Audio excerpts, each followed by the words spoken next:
স্টোরিটা কোথাকার? আপনার ভাই ওয়েলকাম ব্যাক। Thank you. আচ্ছা, কোথাকার স্টোরি এটা? আসসালামু আলাইকুম লিসেনার্স, আপনার বলছি ফেসল ভাই। আমাদের আজকে যে ঘটনাটি বলবো এটা রাজবাড়ী জেলার কালুখালী উপজেলার বোয়ালিয়া নামক একটা গ্রামের ঘটনা। ওকে, আমরা চলে যাই ঘটনায়। সরাসরি ঘটনাতে চলে যাই। ঘটনাটি অনেক আগের 1930 থেকে 40 সালের মাঝামাঝি, মানে এই সময়ের মধ্যে ঘটনাটি ঘটে যাওয়া, মানে সূত্রপাত আর কি এই সময় থেকে আর কি। ঘটনাটি এরকম যে ওই গ্রামেরই একজন লোক ভিন গ্রাম থেকে একটা মহিলাকে বিয়ে করে নিয়ে আসে। তো বিয়ে করে নিয়ে আসার পরে সবকিছু স্বাভাবিকভাবে চলছিল, মানে সেটেল ম্যারেজ আর কি। তো স্বাভাবিকভাবে চলার পরে ওনাদের একটা সন্তান হয়। আচ্ছা, সন্তানের বয়স যখন 3 থেকে 4 বছর বা সর্বোচ্চ 5 বছর, ঠিক এরকম সময়, একদিন হঠাৎ মানে সকালবেলা দেখা যায় যে বাবা মার মাঝখানে শুয়েছিল সন্তানটি, সকালবেলা তার মৃতদেহ পাওয়া যায়। মানে ওই বিছানাতেই সে মানে মৃত অবস্থায় পাওয়া যায়। মানে কেউ কিছুই বুঝতে পারছে না, তার শরীরে কোনো আঘাতের চিহ্ন নাই, কিছুই নাই, কিন্তু কিভাবে মারা গেল কেউ মানে কিছুই বুঝতে পারলো না। তো গ্রাম দেশে অনেক কথা থাকে যে হয়তো বা জিনে মেরে ফেলেছে বা এই টাইপের অনেক কথা থাকে আর কি। ওনারা ওরকমই মনে করলেন আর কি। তো যাই হোক, ওনাদের আরো একটা সন্তান ছিল। তার বয়স যখন ঠিক এই বয়সের কাছাকাছি আর কি, মানে 3 থেকে 5 বছরের মাঝামাঝি, ঠিক সেও একই ভাবে বাড়িতে মারা যায়। কিন্তু মৃত্যুর কারণ কেউ উদ্ঘাটন করতে পারছে না। ওই সময় অনেক ওঝা টোঝা নিয়ে আসা হয়েছে, কি ব্যাপার কি। তো ওঝারা কিছুই উদ্ঘাটন করতে পারে না যে কেন এটা হচ্ছে। তো এর অল্প মাসখানেক পর তারই প্রতিবেশী, মানে ওই বাড়ির যিনি আছেন আর কি, তারই প্রতিবেশী এসে বললেন যে আমাদের বাড়িতে মেহমান এসেছে, তো আমাদের ছোট দুটো বাচ্চাকে তো বাসায় রাখতে পারছি না, জায়গার সংকট, তো আমার এই 2 বাচ্চাকে আপনারা আপনাদের সাথে রাখুন আজকে রাতে। তো ওনারা রাজি হয়ে গেলেন। কেমন খেত, একদম সহজ ব্যাপার আর কি, ওনার উপকার হলো। তো রাসেল ভাই, পরের দিন সকালবেলা ওই 2টা বাচ্চার মৃতদেহ পাওয়া যায়।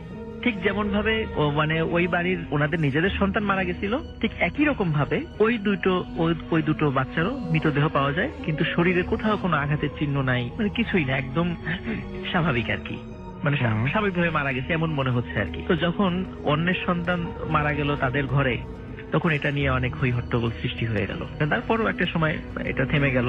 এই ঘটনার বছর খানেকের মধ্যে শুরু হলো আর একটা মানে সমস্যা। সেটা হলো ওই লোকটি যে মহিলাকে বিয়ে করে নিয়ে এসেছিলেন, মানে ওনার ওয়াইফ আর কি। তো ওই মহিলা যেই বাড়িতেই যেতেন বেড়ানোর জন্য বা কথা বলার জন্য গ্রামের, তো ওই বাড়িতে যদি কোনো 3 থেকে 5 বছর বয়সী কোনো শিশু সন্তান থাকে, দেখা যেত পরের দিন সেই শিশু সন্তানটা মারা গেছে। তো এটা যখন চারদিকে ছড়িয়ে গেল যে ওই মহিলা যেই বাড়িতেই যায় সেই বাড়িতে বাচ্চা মারা যায়, আচ্ছা, তখন সবাই বলল এই মহিলা হচ্ছে ডাইনি। প্রিয় লিসেনার, নতুন একটি এপিসোডে সকলকে জানাই স্বাগত। প্রতিদিনের মতো চলে আসলাম আবারও বাছাইকৃত কিছু ভয়ানক ঘটনা নিয়ে। আপনারা এই ভিডিওটা শেষ পর্যন্ত দেখলেই বুঝতে পারবেন প্রত্যেকটা ঘটনা বাছাইকৃত ভয়ানক ঘটনা। ভূতপ্রেমের যত ভয়ানক ঘটনা আছে প্রত্যেকটা ঘটনা আমি নিজেই বাছাই করে প্রতিনিয়ত রাত 10টা বাজে পাবলিশ করে থাকি। তাই বলবো, যারা এখনো এই চ্যানেলটি সাবস্ক্রাইব করেননি অবশ্যই চ্যানেলটি সাবস্ক্রাইব করে নেবেন। তাহলে চলুন এই ভিডিওর মধ্যে একটি লাইক দিয়ে আমরা প্রত্যেকটা ঘটনা শেষ পর্যন্ত শুনে আসি। ডাইনি অপবাদ দেওয়া হলো তাকে। তখন গ্রামে একটা সালিশ বসানো, এর বিচার হবে, কি করা যায়, কারণ এর কারণে গ্রামের বাচ্চারা মারা যাচ্ছে। তখন গ্রাম থেকে সিদ্ধান্ত হলো একে গ্রাম থেকে বের করে দেওয়া হোক। কিন্তু তার হাজবেন্ড আবার তাকে খুব ভালোবাসত। তখন বলে যে না, আমার স্ত্রীর এরকম মানে প্রমাণ ছাড়া এরকম কোন দোষারোপ করে তাকে গ্রাম থেকে বের করার এটা অন্যায়। তখন যেহেতু গ্রামের মানে যারা কর্তা ব্যক্তিরা ছিলেন তাদের সিদ্ধান্তের বিপরীতে তার হাজবেন্ড কথা বলে ফেলেছে, তখন বললো যে তোমার তার স্ত্রীর শাস্তি তোমাকেই নিতে হবে। এবং তাকে খুবই মানে লজ্জাজনক কিছু শাস্তি দেওয়া হয়। নিজের স্বামীর এই ধরনের লজ্জাজনক শাস্তি দেখে ওনার স্ত্রী মানে মানসিকভাবে এতটাই মানে আঘাতপ্রাপ্ত হন যে উনি পাগল হয়ে যান। আচ্ছা, কিন্তু উনি যখন পাগল হয়ে যান, অদ্ভুত ব্যাপার, উনি সবসময় কাঁথা জড়িয়ে থাকতেন শরীরে এবং মাথায়, এবং ওনার চেহারাটা বের করতেন না কোনো মানুষের সামনে, চুপচাপ থাকতেন, কাঁথা জড়িয়ে থাকতেন। আচ্ছা, এইভাবে সপ্তাহখানেক পার হওয়ার পর হঠাৎ একদিন উনি নিরুদ্দেশ হয়ে যান। ওই মহিলা, ওনাকে পাওয়া যায় না, মানে একদমই পাওয়া যাচ্ছে না। এরকম চলে গেল অনেক দিন, প্রায় 1 যুগ 12 বছর, মানে এইভাবে চলে গেল। এবং ওনার হাজবেন্ডও এর মাঝখানে আর কখনো বিয়ে করেন নাই, উনি ওইভাবে ছিলেন। তো ওই মহিলার যে দেবর আর কি, মানে ওনার হাজবেন্ডের ছোট ভাই, তো উনি আবার ব্যবসা করতেন, কারণ তৎকালীন সময় তো এইভাবে এরকম রাস্তাঘাট ছিল না, তখন ওই নদী পথেই মানে বিজনেস করতেন আর কি। তো উনি নৌকা নিয়ে গিয়েছিলেন ওই সময় পাবনার ঈশ্বরদীতে। আচ্ছা, তো ঈশ্বরদীতে উনি ব্যবসার কাজে যাওয়ার পরে ঈশ্বরদী বাজারে গিয়ে হঠাৎ করে দেখলেন যে কিছু লোক মানে একজন ব্যক্তিকে খুব বেদম মানে মারছে আর কি, প্রহার করছে লাঠি দিয়ে।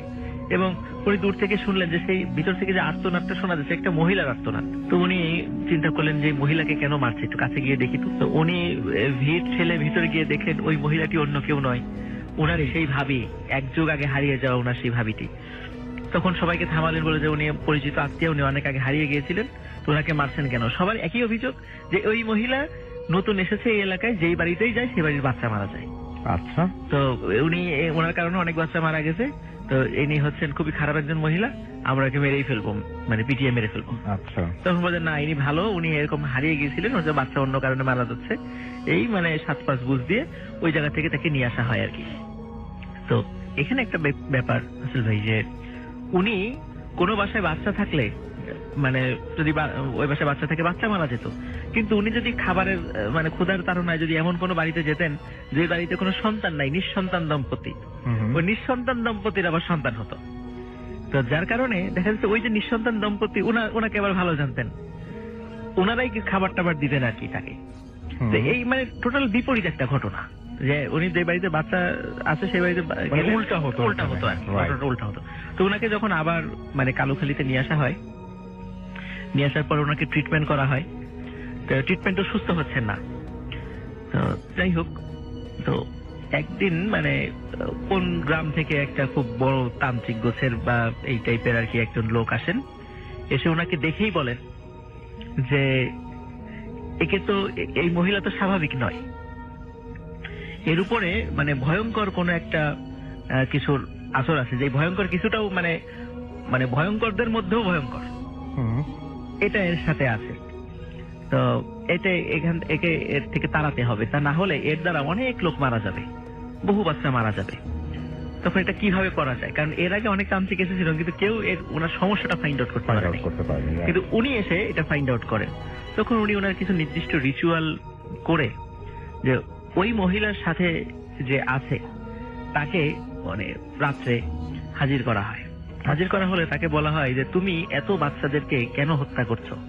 তখন সে বলে যে এই মহিলাকে আমার ভালো লাগে, কিন্তু এর কোনো সন্তান আমি হতে দেব না, এবং এ যদি কোনো বাচ্চাদের দিকে মানে তাকায়, মানে মায়ার দৃষ্টিতে তাকায়, সেই বাচ্চাকে আমি বাঁচতে দিব না, এই কারণে আমি এই বাচ্চাদেরকে হত্যা করছি। আচ্ছা, তখন ওই তান্ত্রিক বলে যে তুমি একে ছেড়ে চলে যাও। আচ্ছা, তখন সে আবার বলে যে না, আমি যাব না। তো বহু ভয় ভীতি দেখানোর পরে বলে যে ঠিক আছে আমি যেতে পারি, তবে একটা শর্ত, যে এই মহিলার যদি আবার একটা সন্তান হয়, ওই সন্তানকে আমি হত্যা করব, তারপরেই আমি যাব। আচ্ছা, তো এই প্রস্তাবে তো কেউ রাজি হয় না।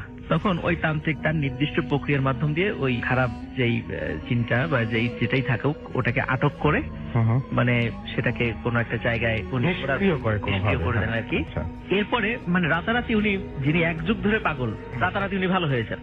আচ্ছা, উনি স্বাভাবিকভাবে ঘর সংসার করা শুরু করেন, একদম স্বাভাবিক হয়ে যান, যে উনি কোনো বাচ্চার দিকে তাকালেও আর লোক মারা যাচ্ছে না এরকম। তো এইখানে রাসেল ভাই তখন আবার ওই গ্রামে আবার অন্য ধরনের একটা ব্যবহার করতে থাকেন। সেটা হলো ওই গ্রামে মানে কিছু লোক মানে মানে ওনারা রাতের বেলা বিশেষ করে ঘরের মধ্যে যে হাজবেন্ড ওয়াইফ ঘুমিয়ে আছে, বাচ্চা আছে সাথে, ওনারা দেখতেন যে যেমন পর্দার ওই পাশে যদি কোনো মানুষ দাঁড়িয়ে থাকে, হালকা আলোতে বোঝা যায়, ছায়া দেখা যায়। তো দেখতেন যে ওনাদের ঘরের কোনো পর্দা বা কোনো একটা জায়গায় এরকম একটা ছায়া মূর্তি দাঁড়িয়ে আছে, সেটা নারী বেশি, মানে নারীর মতো দেখা যায় আর কি, এরকম একটা এবং ওই হাজবেন্ড ওয়াইফ পাশে শুয়ে থাকলে একজন আরেকজনের চেহারা মানে ভয়ঙ্কর আকৃতিতে দেখতেন।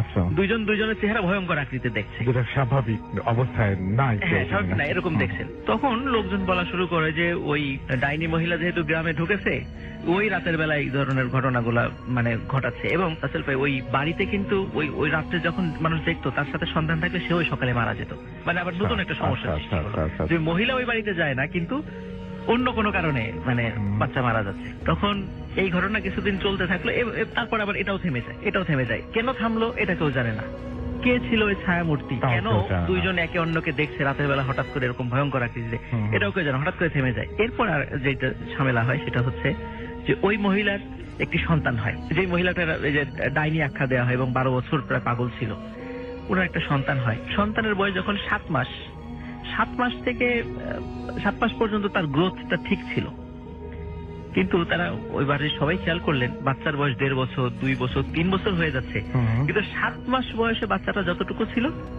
ঠিক ততটুকুই আছে, সে বাড়েও না কমেও না, একই রকম। মানে চেহারার কোনো বয়সেরও কোনো ছাপ বাচ্চার চেহারায় পড়ছে না, শরীরে পড়ছে না। তো এরকম করে রাসেল ভাই 55 বছর, ওই 7 মাস বয়সী বাচ্চা 55 বছর একই রকম ছিল। আচ্ছা। ওই মহিলা মানে বৃদ্ধ হয়ে গেছে, তার অন্য সন্তান হয়েছে, তারা মারা যায় নাই, তারা বড় হয়েছে, তারা বিবাহ শাদী করেছে, তাদের সন্তান হয়েছে। ওই ছোট্ট ওই 7 মাস বয়সীকে তারাও লালন পালন করেছে। এই মানে 2000 হয়তো বা 3-4 সাল বা এই টাইপের কোন একটা সময়ে ওই 7 মাস বয়সী ওই বাচ্চাটা মারা যায়। আচ্ছা। তো এই যে বাচ্চাটা বড় হলো না, ছোট থাকলো, ওই রকমই থেকে গেল, এইটার কোনো ব্যাখ্যা আসলে পাওয়া যায় না। এটা ওই এলাকায় সবাই জানেন? হ্যাঁ, এটা ওই এলাকায় সবাই জানেন। আর ওই মহিলার যিনি হাজবেন্ড ছিলেন, আচ্ছা, যখন ওই মহিলা ভালো হয়ে গেলেন, সমস্যা শুরু হলো ওই হাজবেন্ডের সাথে। আচ্ছা। সেটা হলো দেখা যাচ্ছে রাতের বেলা ঘুমিয়ে আছেন, হঠাৎ ঘরের দরজা বন্ধ, কিন্তু ওনার হাজবেন্ড বাড়িতে নেই। আচ্ছা। কোথায় গেল, মানে সারা গ্রামে নাই, কোথাও নাই। 3-4 মাস পর হঠাৎ মানে খবর পাওয়া গেল ওনার হাজবেন্ডকে পাওয়া গেছে কোথায়? সিলেট। কোথায় পাওয়া গেছে? চট্টগ্রামে। কোথায় পাওয়া গেছে? রাজশাহীতে। তো ওনার হাজবেন্ড কে যখন বাড়িতে মানে নিয়ে আসা হয়, তখন ওনার হাজবেন্ড বলেন যে হঠাৎ করে আমার মনে হলো কি ব্যাপার, আমি এখানে কেন? উনিও মানসিক ভাবে ওরা জিজ্ঞেস করলেন যে আশেপাশের লোকের কাছে যে আমি এখন কোথায়? বলে আপনি তখন সিলেটে। তো আমার বাড়িতে অমুকখানে, এখানে কিভাবে চলে আসলাম? তখন ওখানকার লোকজনই ওনাকে আবার বাড়িতে পাঠিয়ে দেয়। উনিও যতদিন জীবিত ছিলেন ঠিক এইভাবে উধাও হয়ে যেতেন। কিন্তু সর্বশেষ যখন উনি উধাও হয়ে যান, তাও আজ থেকে কমপক্ষে 30-40 বছর আগে, যখন শেষ পর্যন্ত উধাও হয়ে যান, পরে আর উনি যে কোথায় গেছেন আর কোনো খোঁজ খবর পাওয়া যায় না, উনি আদৌ জীবিত আছেন কিনা। কিন্তু এই যে ঘটনাটা কেন হলো, ওই গ্রামে রাতের অন্ধকারে এই যে একজন পাশাপাশি শুয়ে আছে, একজন আরেকজনকে ভয়ঙ্কর আকৃতি দেখতো, একটা ছায়া মূর্তি দেখতো, বাচ্চা মারা যেত, এটা আবার কে করছে? হ্যাঁ, ওই বাচ্চাটি কেন 7 মাস বয়স থেকে আর বড় হয়নি, 55 বছর একই রকম ছিল? এটা খুব অদ্ভুত ব্যাপার। এইটার কোনো মানে ব্যাখ্যা বা এটার কোনো এই আজও পাওয়া যায় নাই। ওই এলাকায় এটা খুবই একটা পরিচিত ঘটনা আর কি, আজকে লিসেনারদের সাথে শেয়ার করলাম। Thank you very much. হ্যাঁ, তো সেরকম একটা মুহূর্তে আপনার কাছে একটা ঘটনা শুনি আমরা, কেমন মানে কোথাকার ঘটনা সেটা আমাকে একটু প্লিজ বলবেন। ভাই, এটা ইন্ডিয়ার নৈনিতালের, এটা হচ্ছে ইন্ডিয়ার নৈনিতালের ঘটনা। আচ্ছা। আমাকে বলেছে বিনা। জি। তো ওরা সিলেট নিবাসী। তো ওর বোন এক সময় আপনার নৈনিতালে পড়তে গিয়েছিল আর কি। আচ্ছা। এবং সেখানে থেকে সে কিছু ইনসিডেন্টের শিকার হয়, এবং সেটাই হচ্ছে ঘটনা আর কি। আচ্ছা, তো শুরু করি। জি প্লিজ। আচ্ছা, তো বিনার যে বড় বোন ছিলেন, ওনার নাম সঙ্গত কারণে আমি গোপন রাখছি। উনি গিয়েছিলেন ভারতের নৈনিতালে পড়াশোনা করতে। আচ্ছা। তো একলা যান, ফার্স্টে সাথে কেউ নাই, গার্ডিয়ান নাই, এবং ইয়াং, তার কাছে একটু মানে আজবই লাগতো আর কি, মানে জায়গাটা থাকতে একটু অস্বস্তি ফিল করতেন। আচ্ছা। তো এবং ওই জায়গাটা নাকি একটু আপনার পাহাড়ি টাইপের ছিল আর কি, জায়গাটা এরকম একটা। তো একদিন সন্ধ্যায় কোন একটা কারণে কয়েকটা বন্ধুর সাথে আর কি তারা একটা ক্যাফের মধ্যে আড্ডা মারতে যায় আর কি। তো সেখানে আড্ডা শেষে যখন বাড়ি ফিরছে, আরেকটা বান্ধবী ছিল সাথে, সে আসার পথে কিছুটা এসে বলে তার একটা মানে জরুরি কাজ পড়ে যায়, ফোন আসে, এবং she has to leave from her. আচ্ছা। সে বলে যে আমি চলে যাব, তুই একা যা। তো সে বলে আমি কিভাবে যাব একা, আমার কাছে এই যাওয়ার রাস্তাটাই ভয় লাগে, কেমন এরকম রাস্তাঘাট। বলে না না তুই যা, আমার মানে কাজ আছে, এই সেই, মানে যেতেই হবে, তার একটা বিশেষ কাজ পড়ে যায়। তো সবকিছুর পরে মানে তার একাই ফিরতে হয় ওখান দিয়ে। আচ্ছা। তো সে যখন আসছিল, তো রাস্তাটার মধ্যে একটা জায়গা পর্যন্ত এসে তাকে একটা মানে সে একটা স্কুটি, মানে ওইবারই কবে যে আপনার যেটা সিএনজি টাইপের যেটা আর কি, ওই জিনিস পর্যন্ত সে পায়। তারপর যেখান থেকে ড্রপ করে, সেখান থেকে তাদের যে ডরমিটরি ছিল সেটা বেশ বড় একটা ওয়াকিং রাস্তা, ওয়াকিং ডিস্টেন্সের রাস্তা, মানে হেঁটে যেতে হয় আর কি। ওই পর্যন্ত সামহাও ওই এটা যেতে চান আর কি, স্কুটারটা যেতে চান। আচ্ছা। তো সে নেমে ওখান থেকে হেঁটে যেতে থাকে। এর মধ্যে ধরেন রাত ঘনিয়ে আসছে, মানে আপনার সন্ধ্যাটা বেশ গাঢ় হয়ে গেছে, অন্ধকার। তো হেঁটে আস্তে আস্তে একটা বাঁকের কাছে যখন সে আসে, হঠাৎ করে সে দেখে যে ওই পাশের বাঁকের মধ্যে, পাশে যে ঝোপ, ওখানে কিছু একটা নড়ছে। আচ্ছা। এবং বেশ তীব্র ধূপের গন্ধের মতো একটা গন্ধ পাচ্ছে। আচ্ছা। তো সে একটু থমকে দাঁড়ায়, একটু ভয় পায়, চিন্তা করে যে কি ওখানে কোনো পশু পাখি বা কিছু একটা। তো মানে প্রচন্ড ভয় পায় আর কি। এবং আসলে ও আবার খুব একটা দোয়া দুরুদে অভ্যস্ত মানুষ ছিল না, তো ভয় পেয়ে সে সৃষ্টিকর্তাকে স্মরণ করে ঠিকই, বাট ওরকম কিছু চিন্তা করে না আর কি। আচ্ছা।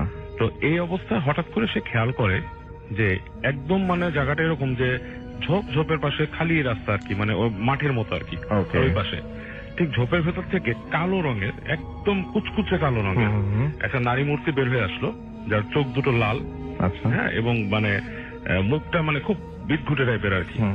এবং ঠিক তার সামনে এসে দাঁড়ায় যে আরেকটা লাফ দিয়ে রাস্তার ওই পাশে চলে গেল।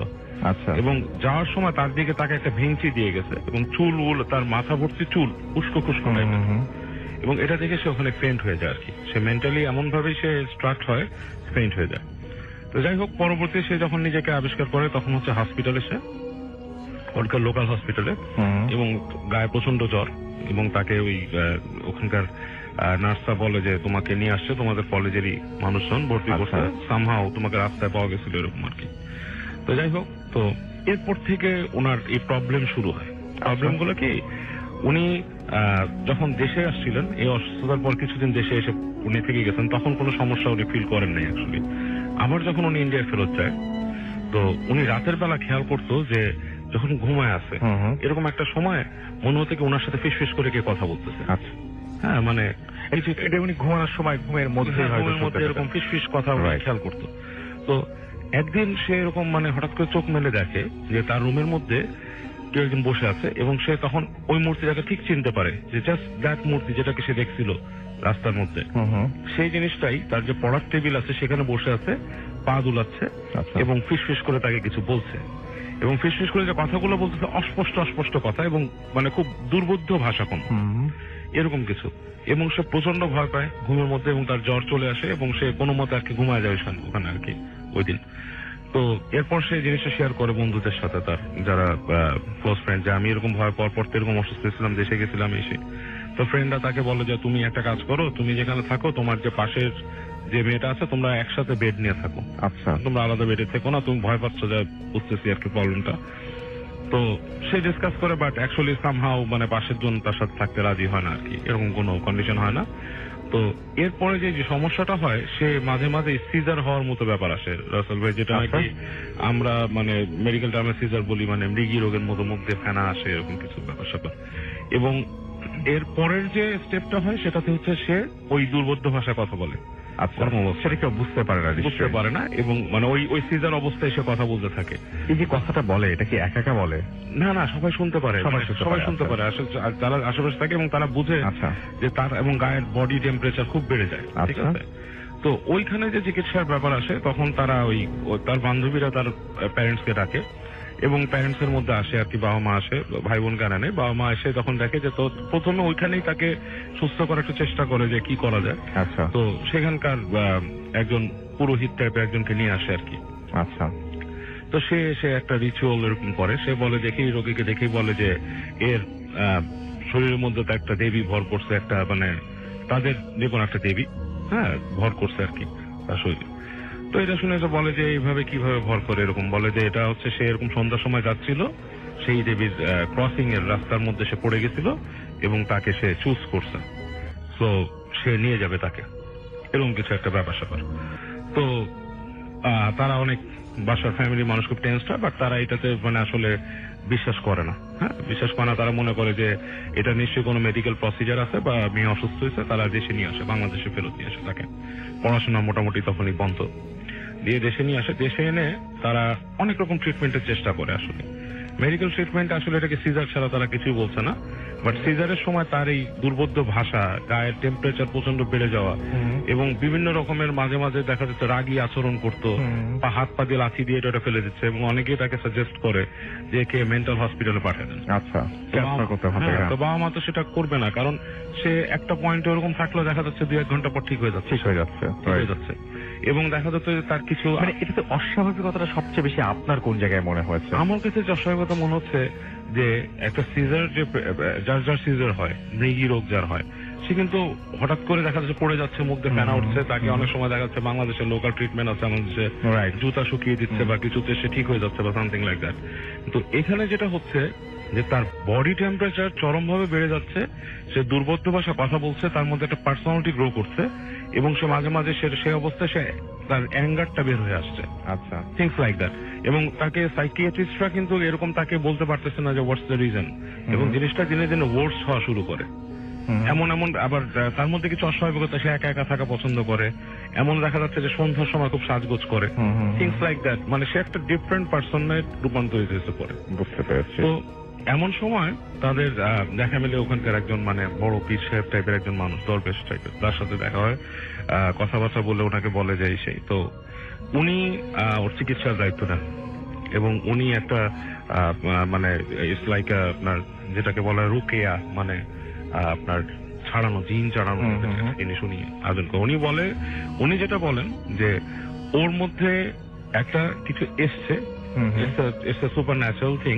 আচ্ছা, এটা উনি প্রিসাইসলি জিন কথাটা উল্লেখ করেন নাই, বলছেন যে এরকম, বাট সে এটাও বলছে যাত্রা বলে এরকম কিছু নেই যে সেই করবে, বা ওরকম কোন দুষ্ট দেবীও যদি তারা জিন মনে করে থাকে সেরকম কিছু হতে পারে। যাই হোক, সেই রুকেয়ার তারা আয়োজন করে তার এটা ছাড়ানোর জন্য। আচ্ছা, এবং যেই দিন এটা আয়োজন করে বলে যে অমুক দিন ঠিক মাগরিবের নামাজের পরে তাকে নিয়ে আসবেন, অমুক জায়গায় এটা ছাড়ানো হবে। তো তাকে যখন নিয়ে এসে আসল ভাই বলছে যে কেউ আসবেন না, তার সাথে তার বাবা এবং তার মা দুইজন আসতে পারেন। তো তাকে যখন নিয়ে আসছে বাসায়, সে খুব স্বাভাবিকভাবে ওই দরবেশের যে কামরা যেখানে সে ইটা করবে আর কি, প্রসিজারটা করবে আর কি, এক্সারসাইজ যদি বলি, সে ওখানে ঢুকলো দরজা দিয়ে। ঢোকার সাথে সাথেই সে একটা পুরা মানে রাগী মানুষে পরিণত হয়েছে। আচ্ছা, উঠে সে প্রথমে লাঠি দিয়ে সামনে তার ওই যে একটা আগরবাতির দানির মতো ছিল সেটা ফেলে দিছে এবং গালাগালি শুরু করলো তার ওই দরবেশকে ইচ্ছা মতো। দরবেশ বললো আপনারা এটাতে হবেন না, আপনি বসেন, সেই গেটের বাইরে যেতে পারবে না, ঠিক আছে? এবং মানে সে তখন কথোপকথন শুরু করলো তার সাথে, এবং ঠিক ওই স্টোরি গুলা কিন্তু বলা শুরু করছে আসল ভাই সেই মেয়েটা, যে মানে it's like a different person talking to in front of everybody. আচ্ছা, বলতেছে আমি অমুক, আমি যাচ্ছিলাম রাস্তা দিয়ে, সে আমার সামনে পড়ছে এবং তাকে আমি চুজ করছি এবং আমি ওর সাথে থাকবো সারা জীবন, আমাকে কখনোই তোমরা ছাড়াতে পারবে না, আচ্ছা, আমি ওকে ছেড়ে যাব না, হ্যাঁ, এবং আমি এরকমই থাকবো। তো অনেক চেষ্টা করছে ওই যে যিনি দরবেশ ছিলেন, তিনি বিভিন্ন রকমের তার যে মানে তোয়া বা ওনার যে প্রসিজার গুলো বিভিন্ন ভাবে কথা বলে, এগুলোর বিভিন্ন লেয়ার আছে রাসেল ভাই, বা বিভিন্ন স্টেজ আছে এক্সারসাইজের। আমাদের রুকিয়া যেটা বলে এটারও কিন্তু বিভিন্ন স্টেজ আছে, এটা যদি সঠিকভাবে পারফর্ম না করা হয় তাহলে যায় না। আমি ঠিক কয়েকদিন আগে জানতে পারলাম আমার এক বন্ধুর কাছে যে অনেক এই এক্সারসাইজ সঠিকভাবে হয় না। এটার কারণ হচ্ছে এই যে জিনগুলা বা যে এন্টিটিস গুলা আসে, তাদের মধ্যে অনেকে থাকে অনেক অনেক বয়স্ক, তাদের অনেক সহ্য করার ক্ষমতা থাকে, তারা সহ্য করে নেয়। মানুষ যেমন ব্যথা পেয়ে সহ্য করে ফেলে, ঠিক কাইন্ড অফ লাইক দ্যাট। হ্যাঁ, তো এটা অনেকটা বিশ্বাসের উপর বা ওই মানুষের কামিলিয়তের উপর নির্ভর করে যে ছাড়ায়। এটা আমার ফ্রেন্ডের কাছ থেকে তথ্যটা পেলাম খুব দু একদিন আগে। যাই হোক, এনিওয়েজ, তো উনি অনেক চেষ্টা করেন, হ্যাঁ, অনেক চেষ্টা করে একসময় সে ফেইন্ট হয়ে যায়। ফেইন্ট হওয়ার পরে তাকে নিয়ে আসে, বাসায় আনার পরে সে সুস্থ ঠিক না, মানে তার মধ্যে যে ওই অস্বাভাবিকতা, সিজার এখনো আসে, এখনো মাঝে মাঝে তার মধ্যে এই জিনিসটা আসে, এবং সে পড়াশোনা আর করতে পারেনি, সে এখনো আছে, বাট খুব কম বয়সে, অনেক বয়স হয়ে গেছে, দেখলে মনে হয় যে বয়সটা অনেক বেশি, এবং এখনো কিন্তু সে অস্বাভাবিক তার আচরণ ভেতরে আছে রাসেল ভাই। আচ্ছা, এরকম ভাবেই। ওকে, থ্যাংক ইউ ভেরি মাচ। আমরা চলে যাব আমাদের আজকের ঘটনায়, আবারও চলে যাব আপনার ভাইয়ের কাছে তার সেকেন্ড স্টোরি শোনার জন্য। চলুন শুনি ঘটনা। ধন্যবাদ রাসেল ভাই। এখন যে ঘটনাটা আমি শেয়ার করব সেটি আমার এক ছোট ভাই তৌফিক ওমর সজীব তার মামার সাথে, মানে তার মামার কাছ থেকে ঘটনাটি শোনা আর কি। তো উনি যেখানে কাজ করতেন, একবার একটা রিসার্চের কাজে উনি মুন্সিগঞ্জের বিক্রমপুরের দিকে যান। তো ওনার সাথে এক বন্ধুও যান, তার বন্ধু রিসার্চের সহযোগী হিসাবে। তো ওনারা যেহেতু গ্রাম অঞ্চলের রিসার্চটা করছিলেন রুরাল ডেভেলপমেন্টের উপরে, তো ওখানে গিয়ে ওনারা জানতে পারলেন যে ওই গ্রামে একটি অনেক পুরাতন একটা বাড়ি আছে, পরিত্যক্ত একটি পুরাতন বাড়ি, জমিদার বাড়ির মতো আর কি, অনেক বড়। তো ওখানে মানে খুবই হন্টেড একটা বাড়ি ওটা। আচ্ছা, এবং এই কথা ওখানে প্রচলিত আছে যে ওই বাড়িতে যে সাহস করে রাত থাকতে গিয়েছে সে আর সকালে ফেরত আসেনি, তার লাশটা ওখানে পাওয়া যেত, ওই বাড়িতেই পাওয়া যেত। তো তখন ওই যিনি রিসার্চের কাছে গিয়েছিলেন উনি আবার এগুলো বিশ্বাস করতেন, কিন্তু ওনার বন্ধুদের সাথে গিয়েছিল, উনি আবার এগুলো বিশ্বাস করতেন না, কারণ উনি বিদেশে পড়াশোনা করেছেন, এগুলোতে ওনার কোনো বিশ্বাস নেই। তো উনি বললেন যে ঠিক আছে আমি রাত থাকবো, দেখি কি হয় ওখানে। তো ওনারা খোঁজ খবর নিলেন আগে প্রথমে যে ওই বাড়িতে আসলে কেউ কিছু দেখেছে কিনা, কতটুকু জানে। আচ্ছা। তো ওই বাড়িতে আসলে অতীত ইতিহাস সম্পর্কে শুধু এতটুকু জানতো, জমিদাররা ছিলেন, পরবর্তীতে ওনারা চলে গেছেন, মানে আমাদের পার্শ্ববর্তী দেশে পরে চলে গেছেন। কিন্তু ওখানে কেন হন্টেড এই বিষয়ে কিছু জানা যায় না, একদম রহস্যময় একটা জায়গা। যে আমরা তো অনেক কিছু কারণ খুঁজে পাই, এটা এই কারণে হন্টেড, কিন্তু ওটার কোনো কারণ খুঁজে পাই নাই কেউ। আচ্ছা। এবং ওখানে যে লাশ কয়েকটা পাওয়া গিয়েছিল, যারা সাহস হয়ে থাকতে গিয়েছিল, মানে প্রত্যেকেরই লাশ একই রকম অবস্থায় পাওয়া গেছে। সেটা হচ্ছে ওখানে একদম মানে পরিত্যক্ত ভাঙা একটা রকিং চেয়ারের মতো চেয়ার ছিল, প্রত্যেককেই ওই চেয়ারের উপরে পাওয়া গেছে এবং চোখ খোলা অবস্থায়, মানে মৃত অবস্থায় পড়ে আছে কিন্তু চোখ খোলা অবস্থায় রকিং চেয়ারের উপর বসা, এবং এমন আতঙ্ক চোখের মধ্যে। খুবই অদ্ভুত ব্যাপার কিন্তু এটা, রকিং চেয়ারের উপরে সবাইকে মৃত অবস্থায় পাওয়া যায় এবং প্রত্যেকের চোখ খোলা খোলা এবং চোখে মুখে প্রচন্ড আতঙ্কের ছাপ, ওই অবস্থায় মারা গেছে। এখন ওনারা যে কি দেখেছেন এটা কেউ বলতে পারে না, কারণ ওনারা যদি জীবিত থাকতেন তাহলে হয়তো জানা যেত ওনারা কি দেখে মারা গেছেন। আচ্ছা, যাই হোক, তো তারপর ওনার ওই বন্ধু চিন্তা করলেন যে উনি ওখানে থাকবেন, যে দেখবো আসলে ওখানে কি হয়। তো যেভাবে সেই কাজ, উনি সন্ধ্যার রাতের বেলা চলে গেলেন ওখানে, ওনার বন্ধু আগে এগিয়ে দিলেন আর কি, যিনি রিসার্চের কাজে গিয়েছিলেন উনি এগিয়ে দিলেন। উনি বারবার মানা করেছিলেন থাকার দরকার নেই, কিন্তু উনি কথা শোনেননি, উনি সেখানে গেলেন আর কি। বলেছিল যে তুমি ভোরবেলা চলে এসো, তো ভালো কথা, উনি ভোরবেলা সত্যি সত্যি গেলেন আর কি ওখানে। আচ্ছা। ফজরের আজানের পরপরই উনি ওখানে চলে গেলেন, যার পর ডাকাডাকি করলে দেখলেন ঠিক ওনার বন্ধু ভিতর থেকে বের হয়ে আসছে। বের হয়ে আসার পরে বলছে যে এই প্রথম আমি অনেক জায়গায় গিয়েছি, অনেক হন্টেড প্লেসে রাত কাটিয়েছি ভূত দেখার জন্য, এই প্রথম ভূত দেখলাম। উনি বলছে যে কি দেখলেন?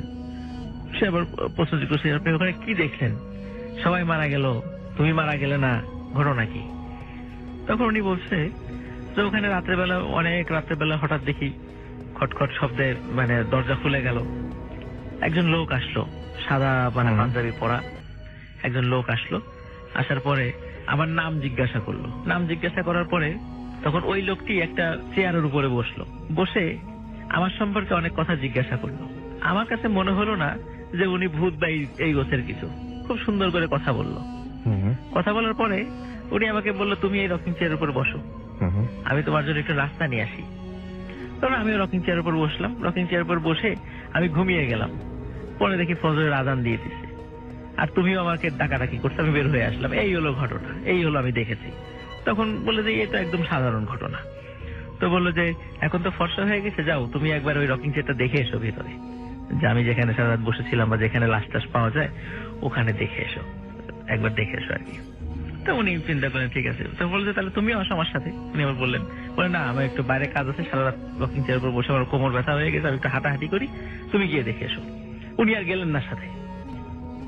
তো যাই হোক, ওই যে রাত্রে ছিল উনি গেলেন না, কিন্তু অন্য লোক যিনি দেখতে এসেছিলেন তার বন্ধুকে, উনি ভেতরে ঢুকলেন। উনি ভেতরে ঢুকে ওই বাড়িটার দোতলায় রকিং চেয়ারটা ছিল, তো উনি ভিতরে ঢুকেই মানে সাংঘাতিক ভাবে মানে উনি একটা আঘাত পেলেন। সেটা হলো উনি দেখলেন ওই রকিং চেয়ারের উপরে একটু আগে যার সাথে কথা বলে এসেছে ওনার বন্ধু, সে একদম সেম অবস্থায়, মানে চোখে মুখে আতঙ্ক, চোখ বড় বড় করে তাকিয়ে আছে, রকিং চেয়ারের উপর হেলান দেওয়া মৃত অবস্থায় পাওয়া গেল। আচ্ছা। তো এরপরে উনি চিৎকার দিয়ে ওখান থেকে বের হয়ে আসার পরে বাইরে উনি সেন্সলেস হয়ে পড়ে যান। পরবর্তীতে গ্রামের লোকজন ওনাকে পরে উদ্ধার করে, লাশ উদ্ধার করা হয়। তো পরবর্তী এইটাই ছিল আসলে ভাই ঘটনা। কিন্তু সত্যিকার অর্থেই যে আসলে ওই রকিং চেয়ারে বসার পরে কেন ওখানে বসতো, ওখানে বসার পরে কি দেখতো, কি এমন ভয়ঙ্কর জিনিস সে দেখতো যার ফলে সাথে সাথে মারা যেত, এটা কিন্তু কখনোই জানা যায় নাই। আর পরবর্তীতে ওই বাড়িটা তো এমনিতে পরিত্যক্ত ছিল, পরে গভর্নমেন্ট সেটাকে খাস জমি হিসাবে সেটা অ্যাকোয়ার করে নেয় এবং পরবর্তীতে ওই বাড়িটা ভেঙে এখন আমি শুনেছি ওখানে মানে সরকারি কিছু স্থাপনা নির্মিত হয়েছে। তো আসলে ভাই এটাই ছিল ঘটনা, কিন্তু এটা রহস্য উন্মোচিত হয় নাই, আসলে কি ছিল ঘটনা। Thank you very much. আমরা এখন চলে যাবো আহমেদ বাবুর কাছে আমাদের পরবর্তী স্টোরি শোনার জন্য। একটা হসপিটাল স্টোরি, রাইট? ওকে। হ্যাঁ, এটা হসপিটালের স্টোরি।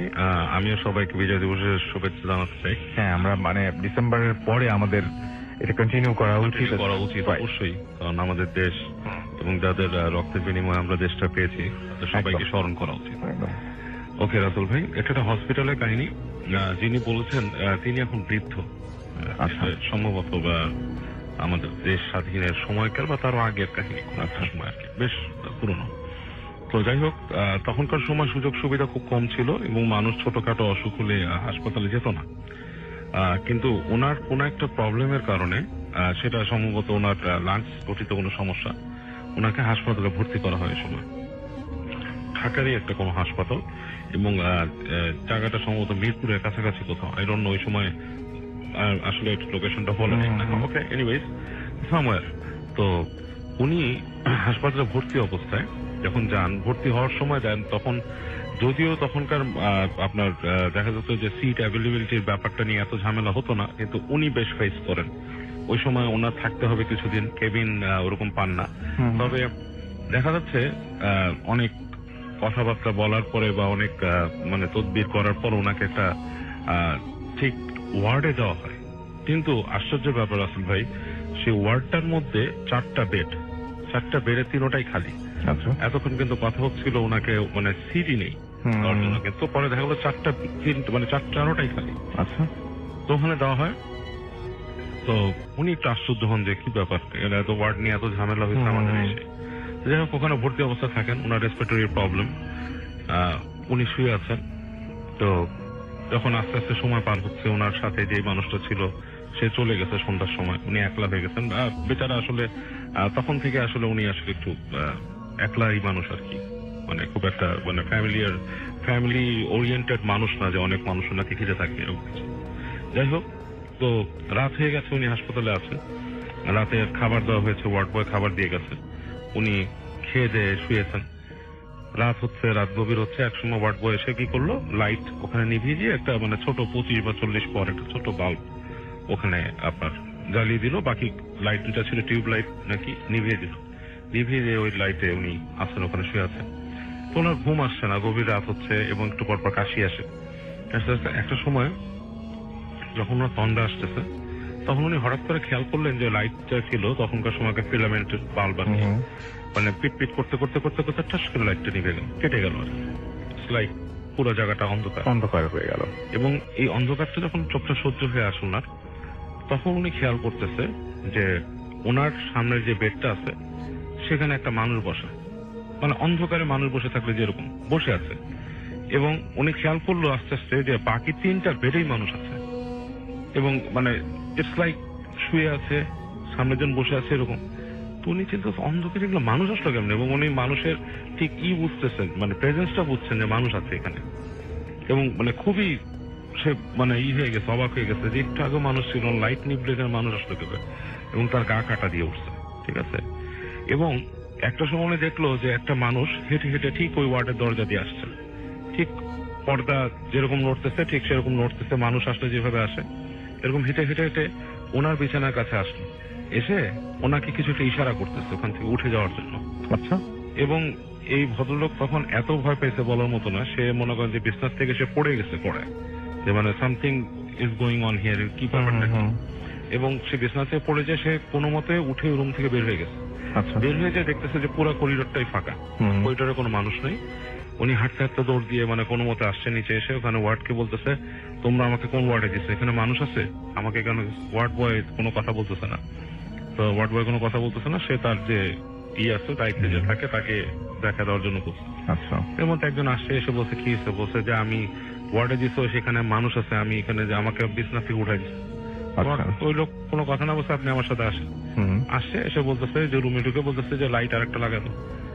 তো ওই সাথে যে স্ট্যান্ড সে এসে লাইট লাগাই দিচ্ছে, একটা লাইট লাগাতে কেউ নেই ওখানে, এবং ওনার বিছানাটা আছে বাকি বিছানাগুলো সুন্দর করে ফ্ল্যাট করা,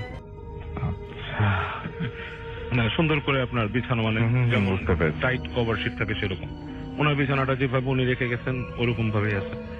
তো উনি যে বিছানায় বসছে এবং উনি মানে খুবই মানে টেন্স যে ঘটনাটা কি, এবং লাইট জ্বালাইতেছে। তো তখন ওই ছেলেটাকে সে ডাকছে যে তুমি এখান দাঁড়াও, লাইটটা নিভাও না। বলছে যে না, লাইট তো নিভাইতেই হবে, আমাদের হাসপাতালের রুলস, লাইট নিভাইতে হবে, এরকম ই কর না।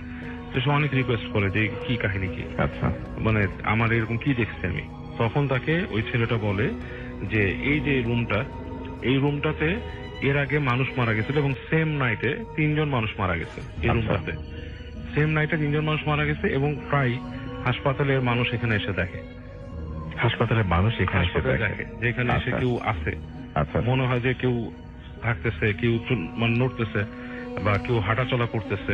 আচ্ছা এবং এই কারণে আমরা সাধারণত এই ওয়ার্ডটাতে কাউকে পাঠাই না, রোগী রাতে ভয় পায় এবং প্রতি রাতে একটা করে লাইট কেটে যায় রুমে। মাই গড। এবং আমরা ইনস্ট্যান্ট লাইট রাখি এবং এই কারণে লাইট আপনাকে রিপ্লেস করে মানে চেঞ্জ করে লাগাইতে পারছে এখানে। আচ্ছা আচ্ছা। এবং ওই লোক পরদিনই তার আত্মীয়স্বজনটাকে বলে যে আমি এইখানে থাকবো না, আমার অন্য কোথাও পাঠাও, খুবই স্বাভাবিক। নাহলে এরকম অবস্থা। Thank you very much. আমি এখন যেটা করব সেটা হচ্ছে আমরা পরবর্তী অতিথির কাছে চলে যাব এবং আমাদের সঙ্গে রয়েছেন ফারনান, এবং ফারনান চমৎকার ঘটনা বলেন। এবং লাস্ট টাইম তিনি যখন এসেছিলেন তখন একটা স্টোরি তার বাকি ছিল, তারপর আজকে নতুন একটা স্টোরি হয়। তিনি আমি জানি না যে জানি না তিনি কি ঠিক করেছেন, বাট আমরা শুনবো তার কাছে একটা স্টোরি, সেটা আমি আপনাকে অ্যাসিওর করছি। তো চলুন শুনে আসি ফারনানের নতুন স্টোরি। হ্যালো লিসনার্স, আমি ফারনান, পুরান ঢাকা থেকে এসেছি। আর রাসেল ভাই, আমি আজকে যে ঘটনাটা শেয়ার করবো সেটা আমাদের পুরান ঢাকা, আমাদের নিজেদের বাসার একটা ঘটনা। বাহ, চমৎকার চমৎকার। অনেকদিন পরে বাসার ঘটনা শুনছি, লাইক হ্যাঁ, সেটাই, মানে আমি নিজেও একটু সারপ্রাইজ। কিছুদিন আগে এই ঘটনাটা আমার মানে শুনি আমি। তো আমাদের বাসার ঘটনা কিন্তু ভূতে ফিল্মে এর আগে আমি অনেক আগে বলেছিলাম আমি। তো আমাদের বাসা ছিল অনেক পুরনো, পরে আমরা সেটা এখন কনস্ট্রাকশন করে নিউ একটা বিল্ডিং হচ্ছে ওখানে। তো বেশ কিছুদিন আগে, সপ্তাহখানেক আগে, তো বাসার কাজ দেখার জন্য প্রায় প্রতিনিয়ত বাসায় যেতে হয়। তো সেই ক্ষেত্রে আমাদের বাসার যে ম্যানেজার, যে এখানে সবকিছু দেখাশোনা করেন, তুমি একতলায় বসেন, সব মানে কাজটা উনি করেন, দেখেন সবকিছু। তো উনি প্রায় আমাদের বাসায় কনস্ট্রাকশন হওয়া অবস্থায় প্রায় 1 বছর ধরে উনি ওখানেই থাকেন, দোতলায় থাকেন। আর পুরো বাসাটা কিন্তু খালি থাকে। এখন মোটামুটি আল্লাহর রহমতে 9 তলা পর্যন্ত হয়ে গেছে। তো পুরো ফ্লোর সবই খালি, যেহেতু এখনো পুরোপুরি কাজ শেষ হয়নি। কিন্তু ম্যানেজার সাহেব কিন্তু দোতলায় থাকেন, একাই থাকেন পুরো বাসাটায়। তো উনি একদিন আমি যখন সপ্তাহখানিক আগে বাসায় গেলাম কাজ দেখার জন্য, উনি আমাকে বললো যে মানে তুমি একটু বসো, তোমার সাথে একটু কথা আছে। আমি বললাম যে কি কথা বলেন। বলে যে তোমাদের বাসায় কি কোনো প্রবলেম আছে? বললাম যে আমাদের বাসায় প্রবলেম তো বললাম ছোটবেলা অনেক ঘটনাই শুনছি, আমি হালকা বললে অনেক কিছু মানে ফিলিংস মানে বুঝতে পারছি যে কিছু ছিল, কিন্তু ওরকম কিছু দেখিনি আর কি আমি নিজেও। তো সেক্ষেত্রে উনি আমাকে বলে যে না, আসলে কিছু সমস্যা আছে, কেননা আমি গত 1 বছর ধরে এখানে থাকি। যখন এই বিল্ডিংটা হয়ে গেল, হয়ে যাওয়ার পরে দোতলায় যখন সে থাকে, উনি বললো যে মানে আমি কিছু বিব্রতকর পরিস্থিতির সম্মুখীন হয়েছি এখানে কিছু, যেটা আসলে তোমাদের বলতে হবে। আমি বললাম যে আসলে ঘটনা কি।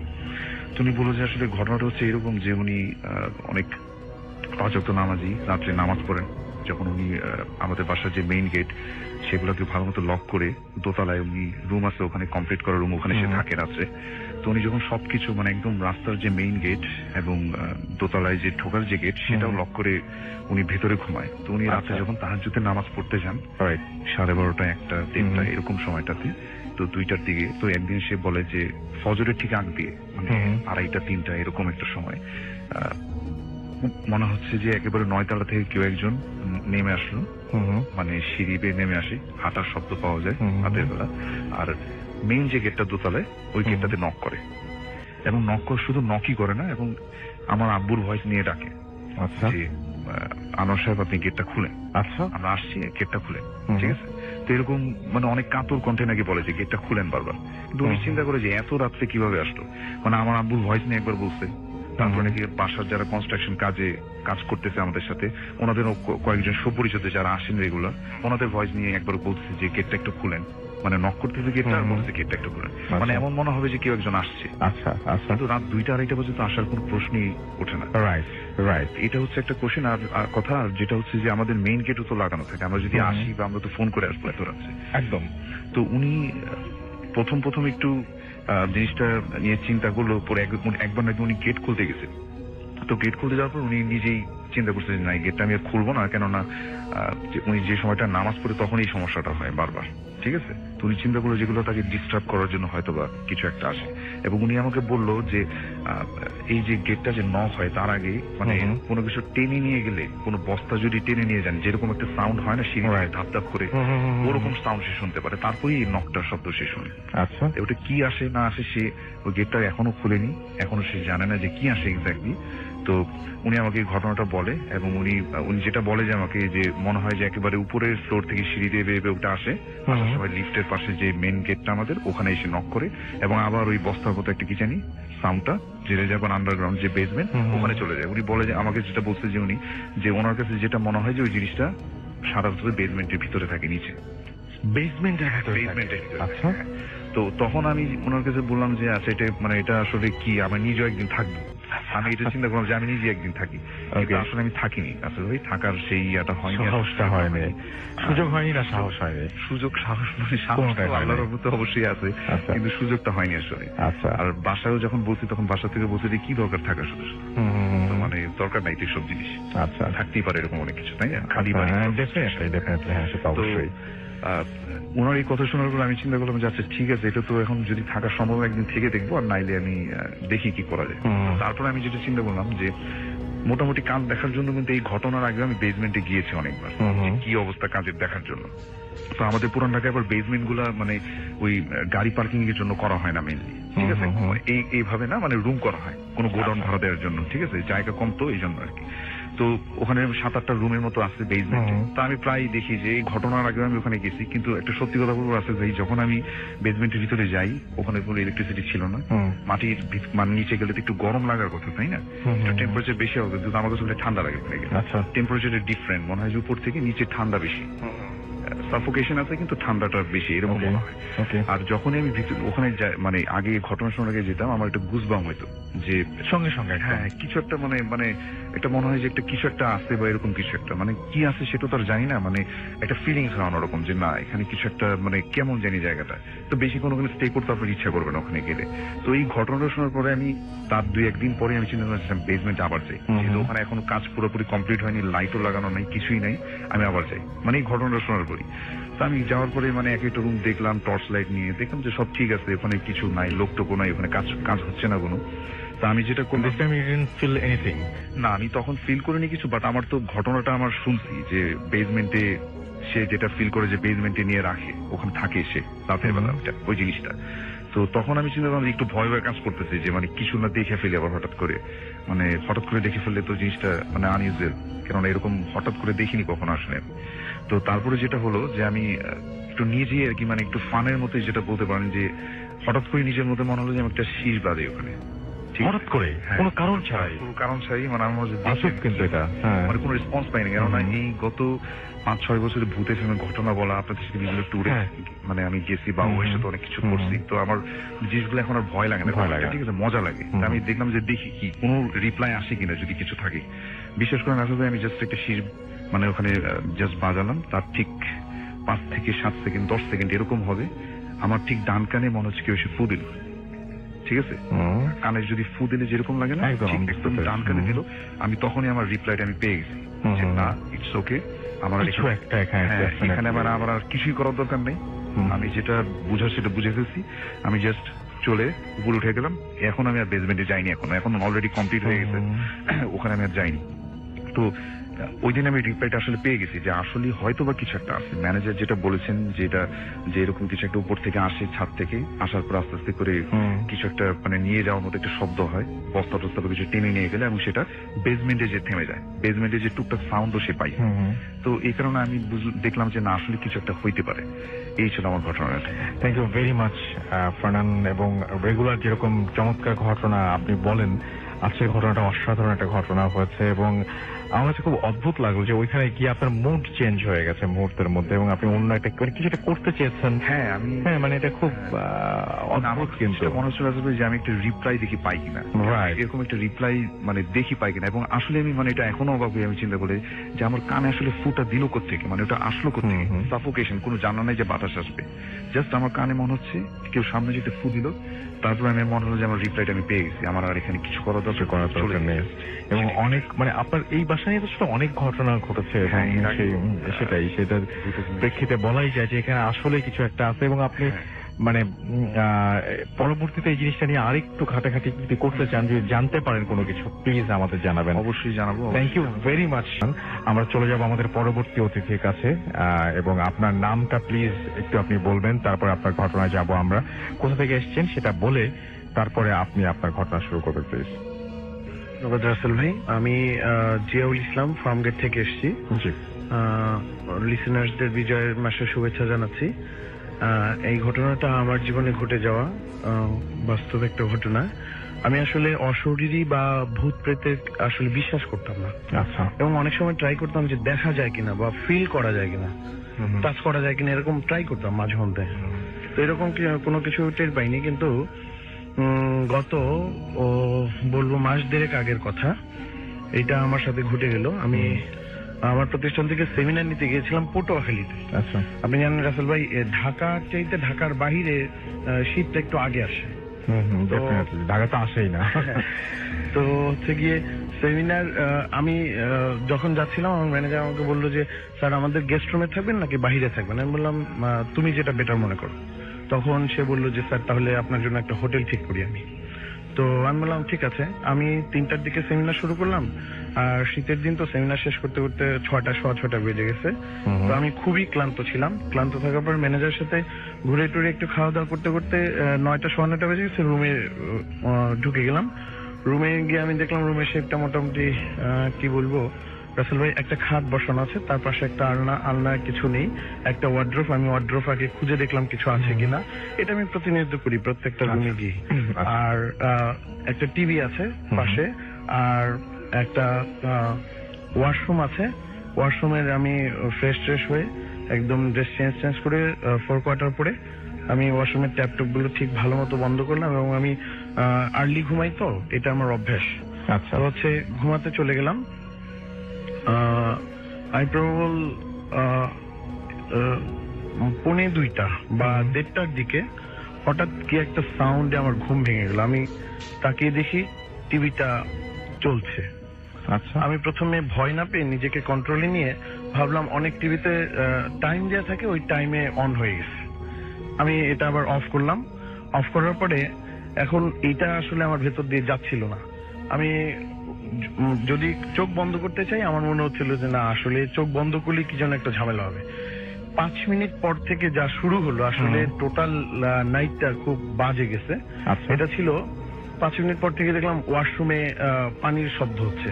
আচ্ছা। এবার আমি কিছুটা সাহস শুনতে পাচ্ছেন আপনি? হ্যাঁ, একদম শুনতে পাচ্ছি, স্পষ্ট শুনতে পাচ্ছি। আচ্ছা। এবং আমি রাসেল ভাই খেয়াল করেন, আমি শোয়ার আগে একবার ট্যাপ বন্ধ করে ঘুমিয়েছি, কারণ আমার মানে এই সাউন্ড গুলো কানে আসে এবং সবসময় এই জন্য আমার ঘুম ভেঙে যায়। এগুলো এই ব্যাপারে আমি সচেতন। আবার ট্যাপ গুলো বন্ধ করলাম। বন্ধ করার পরে দরজাটা ভালো করে নক করে, মানে কম্বলটা জাস্ট গায়ে নিয়েছি। 5 থেকে 7 মিনিটের মাথায় দেখলাম দরজাটা ধাম করে একটা শব্দ হলো। আচ্ছা। জোরে একটা শব্দ হলো এবং আমি দরজা বন্ধ করলাম, এরপরে জোরে একটা শব্দ হলো। তার মানে আমি একদম মানে নিজের ভেতরে এমন একটা ভয় ঢুকে গেল যে আমার মানে শরীরটা টোটাল, শীতের দিন শরীর ঘাম দিয়ে গেল। আমি ব্ল্যাঙ্কেট ছেড়ে দিলাম।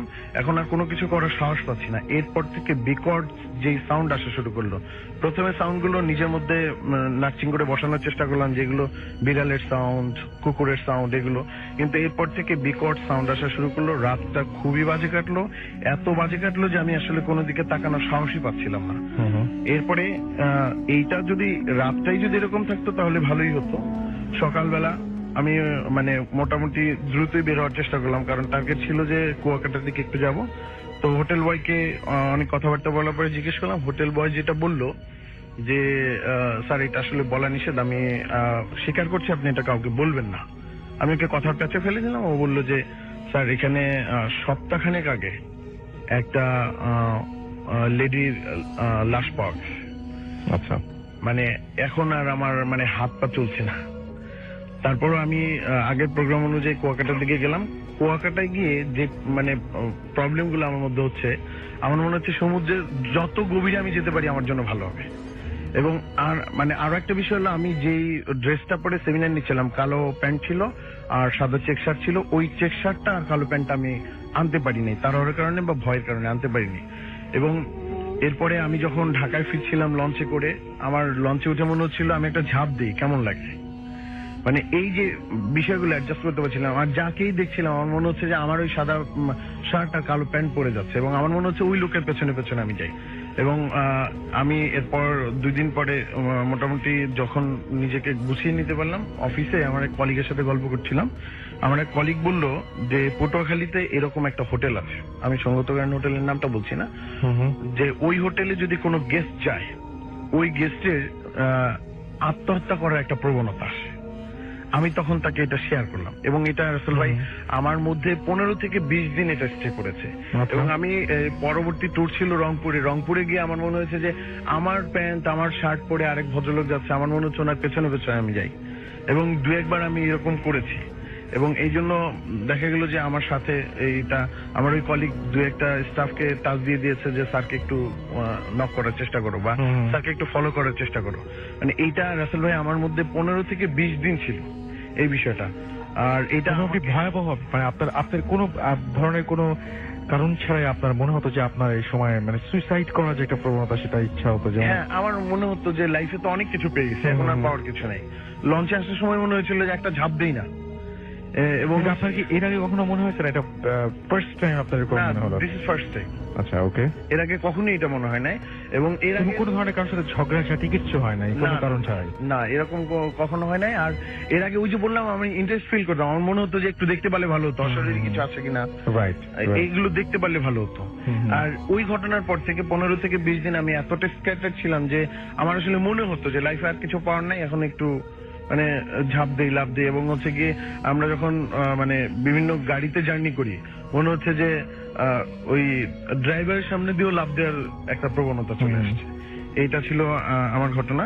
লিসনার্সদের ধন্যবাদ। দিনার, এবং আমরা তার ঘটনা দিয়ে শুরু করতে চাই। তিনি বেশ কিছু ঘটনা নিয়ে আসছেন, আমরা চলে যাচ্ছি তার প্রথম স্টোরিতে। দিনার। আসসালামু আলাইকুম লিসনার্স, আমি দিনার, আমি এসেছি লালবাগ থেকে। ধন্যবাদ রাসেল ভাই আপনাকে। তো রাসেল ভাই, আমি প্রথম যে ঘটনাটি দিয়ে শুরু করছি, এই বাসা রিলেটেড আমি একটা ঘটনা অনেক আগে একবার বলেছিলাম, তো আমি সরাসরি ঘটনা চলে যাই। এটা হচ্ছে পুরনো ঢাকার কাপ্তান বাজার নামক জায়গার একটি বাসাকে নিয়ে ঘটনা। আচ্ছা। তো বাসাটা হচ্ছিল যখন এটা তৈরি করা হয়, তো বাসার যে ওনার ছিলেন, ওনার প্ল্যান ছিল হচ্ছিল যে এটাকে হসপিটাল বানাবেন। আচ্ছা। তো ওইখানকার রাস্তাঘাটগুলো বেশ সরু হওয়ার কারণে তো পরবর্তীতে ওই বিল্ডিংটা তার হসপিটাল করা সম্ভব হয়নি। তারপরে উনি সেটা ভাড়া দিয়ে দেন, এবং বিল্ডিংটা হচ্ছে 7 তলা একটি বিল্ডিং, মোটামুটি সবাই চিনেন, আমি যে বর্ণনা দিচ্ছি সবাই গেস করতে পারবেন। তো বিল্ডিংটা একটা এল শেপের। তো আমি সরাসরি ঘটনায় চলে যাই। তো আমাকে ঘটনা যিনি বলেন তার নাম হচ্ছে সুজন ভাই। তো সুজন ভাইরা হচ্ছে ফ্যামিলি সবাই সেই বিল্ডিং এ থাকেন, তারা স্টিল সেই বিল্ডিংটাতে থাকেন। তো একদিনকার রাতের একটা ঘটনা, ও রাসেল ভাই আমি একটা জিনিস বলতে ভুল করেছি যে সেই বিল্ডিংটা অনেক ভৌতিক ঘটনা আছে, তার মধ্যে একটা আজব একটা ব্যাপার হচ্ছে যে উইদিন 1 ইয়ার্স বা 2 ইয়ার্স সেই বিল্ডিং এ 4টা সুসাইড কমিট হয়, এবং সেগুলোর মানে স্পেসিফিক বা কোনো রিজন জানা যায়নি। তো সুজন ভাই যে ঘটনাটা সেটা হচ্ছে এরকম যে একদিন রাতের বেলা 12টা কি 12:30টার সময় হবে, তো ওনারা রুমে ছিলেন।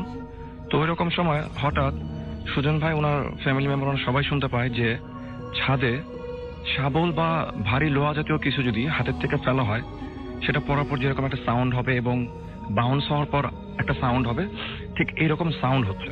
আচ্ছা। এবং সেটা সাউন্ডটা হতে হতে মনে হচ্ছে যে কেউ একজন মানে বিল্ডিং এর উপরে ঘুরতেছে কন্টিনিউয়াসলি, মানে এক জায়গা থেকে আরেক জায়গায় মুভ করতেছে। তো তারা প্রথমে ভাবেন হয়তো বা ছাদে কোনো কিছু কাজ হচ্ছে, এই জন্য এরকম সাউন্ড আসতেছে। আচ্ছা। তো তার কিছুক্ষণ পর যেটা শুরু হয় যে মাথায় করে ইট তোলার পর অনেকগুলো যদি ফ্লোরে ফেলা হয় যেরকম সাউন্ড হবে, ঠিক ওই রকম সাউন্ড হচ্ছে। তো ওনারা ভাবলেন যে হয়তো বা ওই উপরে ছাদে হয়তো বা কোনো কনস্ট্রাকশনের কাজ চলতেছে।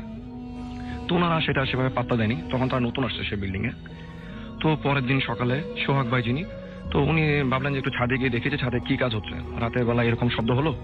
তো উনি ছাদে গিয়ে দেখেন যে ছাদ নর্মালি, সেখানে মানে যে কনস্ট্রাকশনে যে কোনো কাজ হচ্ছে সেরকম কোনো চিহ্নই নেই। তো উনি তখন সিঁড়ি ঘরও দেখলেন যে যদি মাথায় করে ইট তোলা হয় তো অ্যাটলিস্ট ইটের ময়লা হলেও পড়ে থাকবে, বাট সবগুলো ক্লিন ছিল। তো যাই হোক, সেদিনকার ঘটনা। তো তার 2-1 দিন পরের ঘটনা, ওই সুজন ভাইয়ের বাবা, ওনার বিজনেস হচ্ছে পুরান ঢাকাতেই, তো উনি একদিন বেশ রাত করে বাসায় ফিরেন। আচ্ছা। তো বাসাটা হচ্ছে যেটা আমি আগে বলেছি এল শেপের, তো বারান্দাটা বেশ বড় এবং বারান্দার পাশে হচ্ছিল প্রতিটা ফ্ল্যাটের দরজাগুলো পাশাপাশি। আচ্ছা। তো উনি ঠিক ওনার ফ্লোরে ওঠার পর উনি দেখলেন যে ছোট্ট 9-10 বছর বয়স এরকম হবে, এরকম বয়সের একটা মেয়ে, সে লাল শাড়ি পরে তার ফ্ল্যাটের ঠিক সামনের যে ফ্ল্যাটটা আছে সেই রুমের দরজার সামনে সে ঝাড়ু দিচ্ছে। আচ্ছা, তখন রাত আনুমানিক প্রায় 1:30 কি 2টা এরকম সময় হবে। খুব অদ্ভুত একটা সময় ঝাড়ু দেওয়ার জন্য। জি ভাই। আর ওই বারান্দাটার মধ্যে তখন উনি একাই ছিলেন, আর বেসিক্যালি ওইরকম সময়তে কেউ ঝাড়ুও দিবে না। রাইট। তো উনি খুব টায়ার্ড ছিলেন, তো উনি এসে ঘরে চলে যান। তো ঘরে চলে যাওয়ার পর খাওয়া দাওয়া করেন। তো খাওয়া দাওয়ার পর উনি ওনার ওয়াইফের সাথে ব্যাপারটা শেয়ার করেন যে এরকম পাশের রুমের দরজার সামনে দেখলাম যে ঝাড়ু দিচ্ছে। তখন ওনার ওয়াইফ ওনাকে যে নিউজটা দেয় ওটা শুনে উনি বেশ চমকে যায়। সেটা হচ্ছে ওনাদের সামনের যে ফ্ল্যাটটা, যেটা সামনে উনি একজনকে ঝাড়ু দিতে দেখেছেন, সেই ফ্ল্যাটের যারা ভাড়াটিয়ে তারা 3-4 দিন যাবত সেখানে নেই, মানে তারা কোথাও বেড়াতে গিয়েছে। আচ্ছা। তো উনি ওনার কাছে মনে হলো যে সে ঝাড়ু দিয়ে মনে হলো রুমের ভিতরে ঢুকে গেল ওনাকে দেখে। তো এটা একটা ঘটনা। আর আরো কিছু ঘটনা যখন আমি এই ঘটনাগুলো শুনতে যাই সেখানে, তো অনেকে এসেই আমাকে বিভিন্ন ধরনের ঘটনা বলতেছিলেন ওই বাসা রিলেটেড। তো এর মধ্যে ওই রাব্বি ভাই এবং আতিক ভাই ওনাদের এলাকার কিছু বড় ভাইরা কিছু ঘটনা বলে। সেটা হচ্ছে ওই বিল্ডিংটার মাঝখানে একটা জায়গা আছে, তখন এটা অ্যাবান্ডেন্ট ছিল, পরিত্যক্ত অবস্থায় ছিল, কিন্তু এখন সেখানে বিল্ডিং করা হচ্ছে। তো সেই জায়গাটায় তারা ওই যখন লোডশেডিং হতো তখন তারা সেখানে গিয়ে আড্ডা দিত, টাইম পাস করতো সেখানে। আচ্ছা। উনার রাব্বি ভাই আতিক ভাই ওনারাও যেতেন মাঝে মধ্যে। তো একদিনকার ঘটনা, সেটা মানে বিকাল করে সন্ধ্যা হবে এরকম একটা সময়। আচ্ছা। তো ওনারা সেখান থেকে আড্ডা দিয়ে জাস্ট ব্যাক করতেছিলেন। তো এরকম সময় ওনারা লক্ষ্য করলেন যে ওনাদেরই এক ফ্রেন্ড বের হওয়ার সময় একজন মানুষ যদি সোজা দাঁড়িয়ে সে যদি তার ডান পাশে ঘাড় ঘুরাতে থাকে বারবার, যেরকম দেখা যাবে তাকে ঠিক ওই রকম সে বারবার ঘাড়টা ডান দিকে ঘুরাচ্ছে। আচ্ছা। মনে হচ্ছে যে কে একজন জোর করে তার ঘাড়টা ডান দিকে ঘুরাচ্ছে বারবার। আচ্ছা, মানে সে ইচ্ছা করে এটা করছে না, কেউ একজন মানে তাকে ফোর্স করছে এটা করার জন্য। জি, তাকে দেখে তারা প্রথমে ঘাবড়ে যায় যে সে এরকম করছে কেন। হ্যাঁ হ্যাঁ। তো তাকে গিয়ে শক্ত করে ধরে, মানে নাড়াচড়া দেয়, বাট তার কোনো রেসপন্স নাই। সে বারবার ঘাড় ঘুরে ওদিকে তাকিয়ে আছে। তখন তাদের মধ্যে থেকে একজন ফ্রেন্ড প্রথমে লক্ষ্য করে ওই সোহাগ ভাইয়ের বাবা যে মেয়েটাকে দেখেছে সেই বিল্ডিংটার মধ্যে, সেই রকম বর্ণনা সেই অনুযায়ী একটা মেয়ে লাল জামা পরা, অনেক শাড়ির মতো একটা জামা পরা, যে সে সেই বিল্ডিংটার মধ্যে দাঁড়িয়ে আছে ওই সাইডটার মধ্যে। এটা রাসেল ভাই ওনারা একা দেখেন, ওনারা 4-5 জন ফ্রেন্ড ছিলেন একসাথে। আচ্ছা। সবাই এই জিনিসটা একসাথে এক্সপিরিয়েন্স করে। তো এটা এক্সপিরিয়েন্স করার পর ওনারা সঙ্গে সঙ্গে সেখান থেকে বেরিয়ে যায়। তো এই ঘটনাটা আমাকে ওনারা বলে। তো যখন এই ঘটনাগুলো শুনতেছিলাম, তো ওনাদেরই একজন ফ্রেন্ড উনি পাশ থেকে একটা ঘটনা বলে। সেটা হচ্ছে ওনার বিল্ডিংটা হচ্ছে সেই যে আমি যে বিল্ডিংটার ঘটনা বলছি সেটা থেকে ঠিক বরাবর একটা বিল্ডিং, মাঝখানে আরো দুইটা বিল্ডিং আছে, ছোট বিল্ডিং। আচ্ছা। ছাদটা ওনাদের বিল্ডিং ও 7 তলা। তো উনি একদিন ছাদে কবুতর পালেন। তো মাগরিবের সময় এরকম সময় উনি দেখতেছেন, যেটা উনি বললেন যে ওই বিল্ডিং এর উপরে যে টাঙ্কিটা তৈরি করা সেটা বেশ বড়। আচ্ছা। তো উনি দেখতেছেন একটা মেয়ে সাদা জামা পরা, সে টাঙ্কির উপরে হাঁটতেছে, এবং সে সেই মেয়ে। হ্যাঁ, ওনারা অনেকে বলে থাকে যে এই মেয়েটাকে নাকি অনেকেই দেখেছে সেই বিল্ডিং এর। আচ্ছা। উনি দেখতেছেন যে ওই বড় টাঙ্কির উপরে যে ছাদটা, সে কন্টিনিউয়াসলি উপরে মনে হচ্ছে যে সে দৌড়াচ্ছে। আচ্ছা। আর স্বাভাবিক কেউ কিন্তু এরকম এত উপরে, এত হাইটের উপরে উঠে কিন্তু হাঁটবেও না, দৌড়ানো তো অনেক দূরের কথা। তো উনি দেখতেছেন যে উনি মানে কিউরিসিটি নিয়ে দেখতেছেন যে কি করতেছে মেয়েটা। তো উনি রাসেল ভাই একটু পরে যেটা খেয়াল করলেন, বিল্ডিংটা হচ্ছে এল শেপের। তো উনি দেখতেছেন যে সে মনে হচ্ছে স্টেপ দিচ্ছে, সেই স্টেপ দেওয়ার সঙ্গে সঙ্গে মনে হচ্ছে সে বিল্ডিং এর অন্য যে পোর্শনটা আছে সেখানে চলে যাচ্ছে। আচ্ছা। তার মানে বডির তুলনায় মনে হচ্ছে যে তার পা গুলো বেশ লম্বা, সে এক পোর্শন থেকে খুব দ্রুত এক জায়গা থেকে আরেক জায়গায় মুভ করতে পারছে এবং কোনো মানে এফোর্ট দিতে হচ্ছে না। মানে মনে হচ্ছে যে সে জাস্ট একটা স্টেপ দিয়ে একদম ওই একটা পোর্শন থেকে আরেকটা পোর্শনে চলে যাচ্ছে। তো এটা দেখার পর রাসেল ভাই উনি একটু ঘাবড়ে যায়। স্বাভাবিক, খুব স্বাভাবিক। উনি তখন বললেন যে মাগরিবের আজান দিবে এরকম একটা সময়।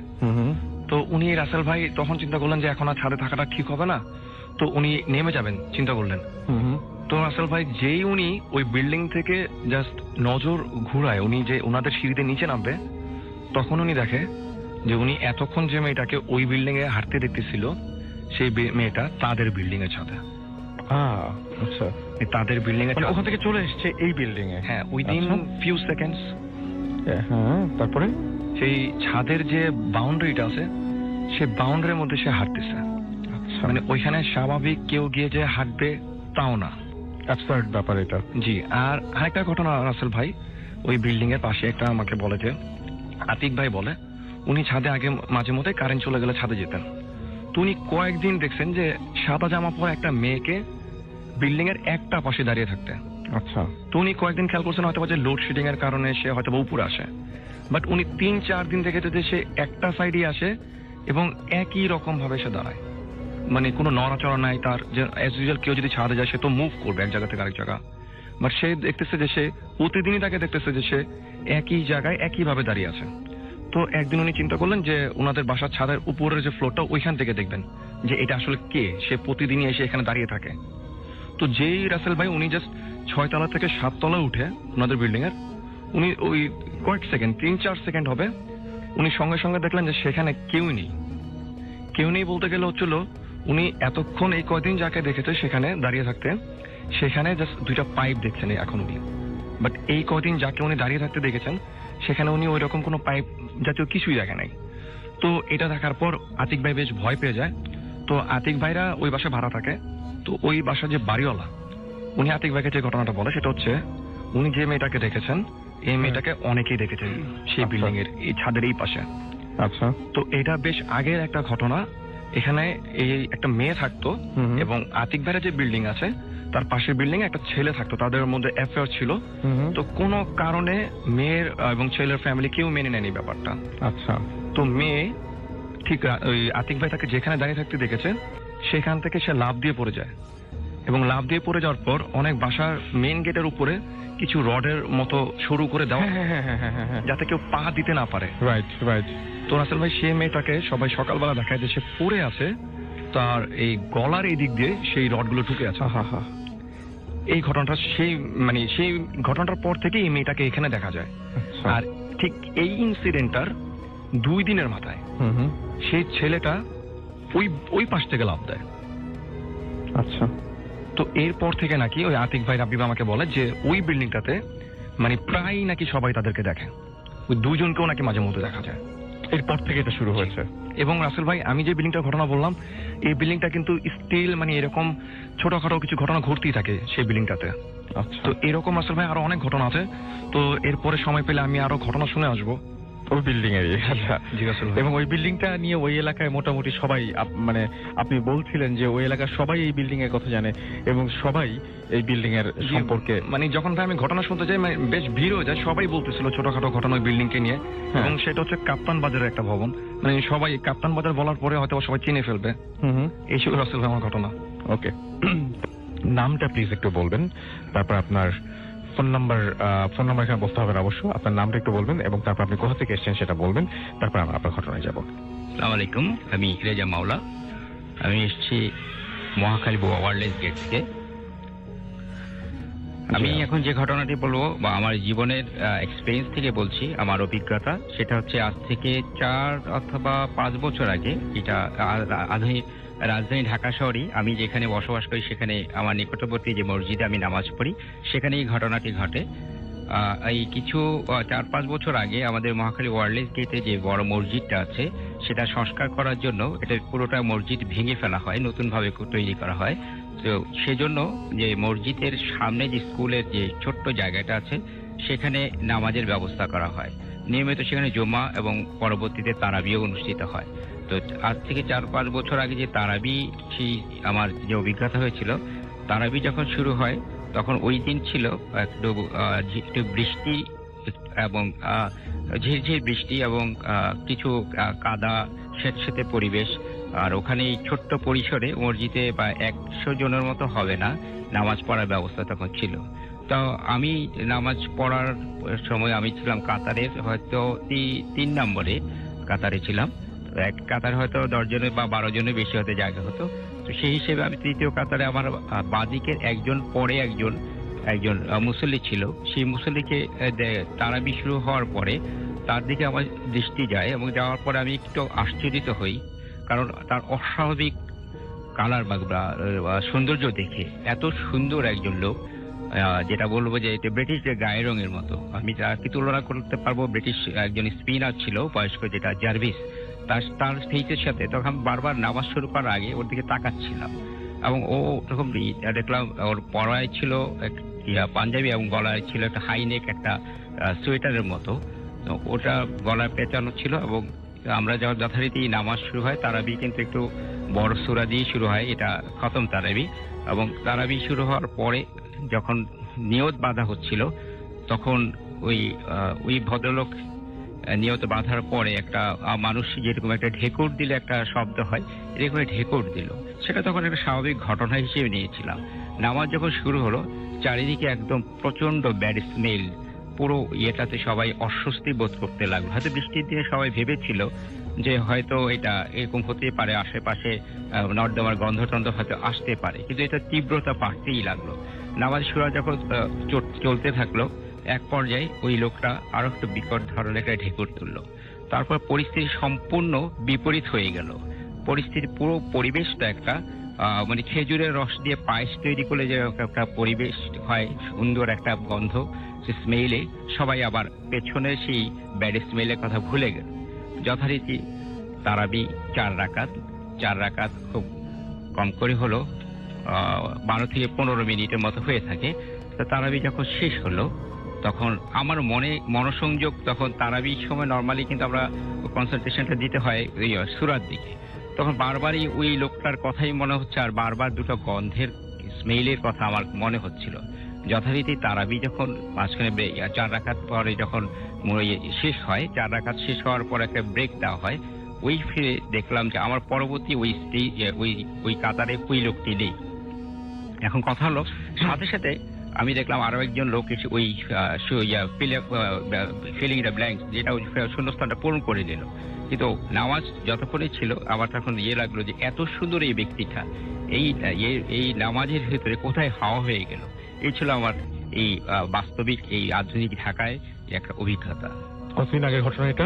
4 থেকে 5 বছর আগে এই নোয়াখালী ওয়ার্ডে।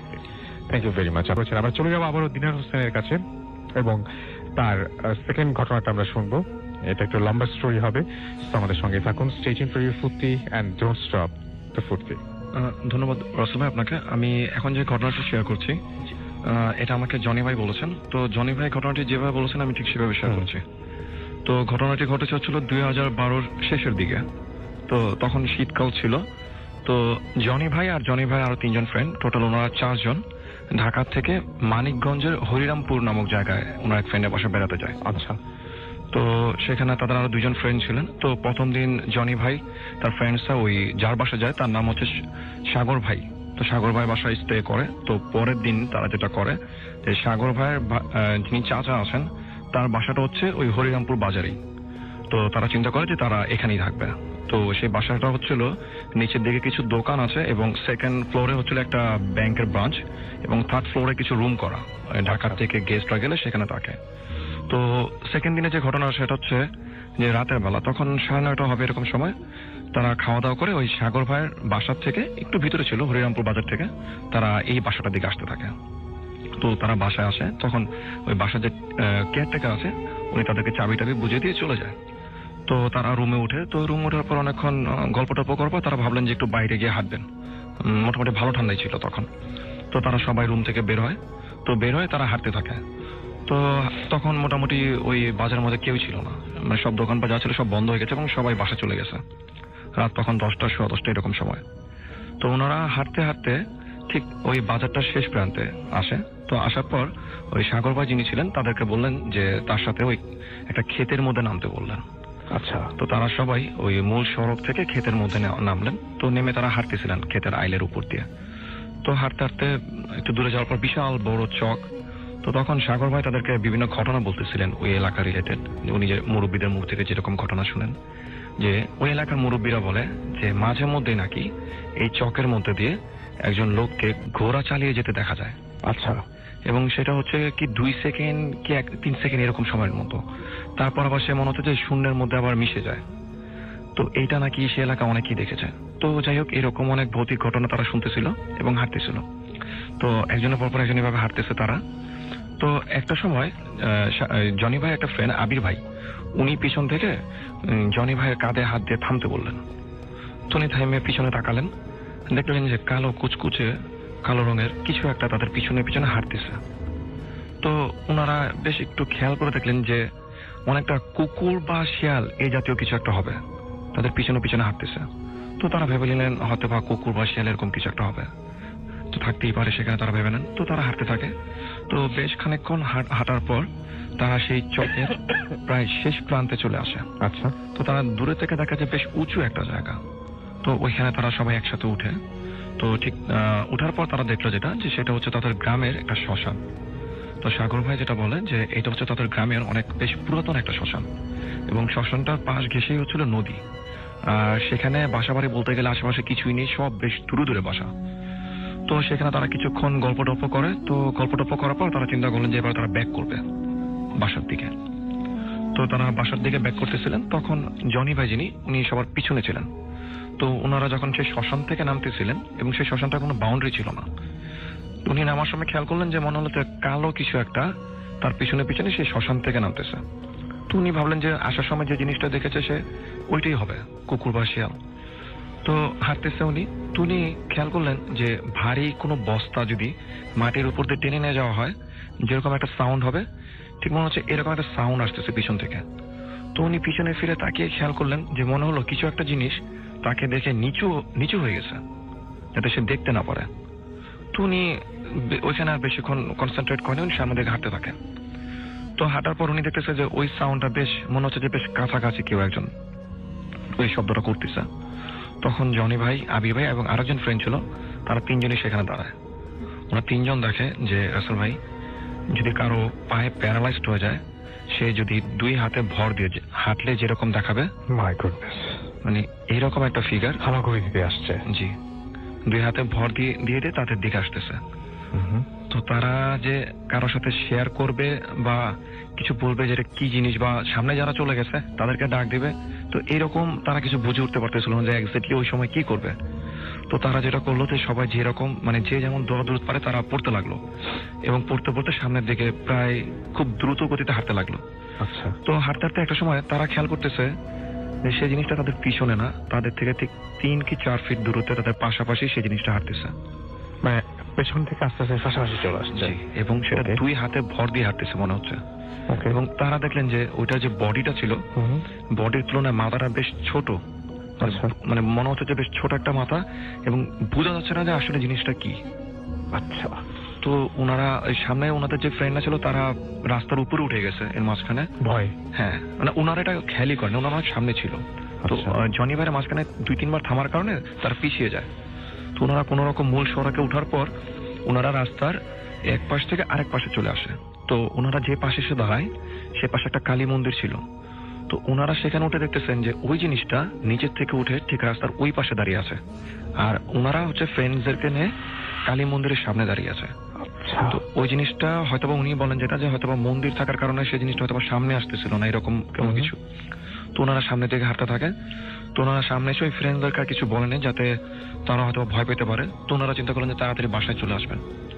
তো ওনারা হাঁটতে লাগলেন। তো হাঁটতে হাঁটতে হাঁটতে হাঁটতে ঠিক সেই বাজারের কাছাকাছি একটা পুকুর আছে। তো ওনারা চিন্তা করলেন যে হাত পা ধুয়ে একেবারে রুমে চলে যাবে। তো সাগর ভাই যিনি, ওনার হাতে টর্চ লাইট ছিলেন, উনি সবার সামনে। তো ওনারা সবাই একসাথে হাঁটতেছেন। তো সবাই, সাগর ভাই আরো 2 একজন, ওনারা খেয়াল করলো যে সবুজ রঙের কিছু একটা হবে, সাপ বা এই জাতীয় কিছু একটা।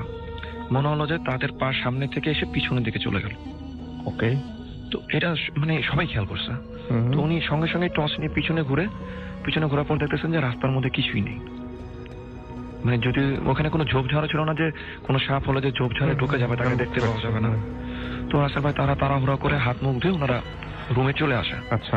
তো সেই বিল্ডিং এর 2টা কলাপসিবল গেট ছিল, একটা নিচতলা এবং একটা ছিল 2তলা ব্যাংকের একটা কলাপসিবল গেট ছিল। তো ওনারা তালা খুলে উপরে চলে আসে।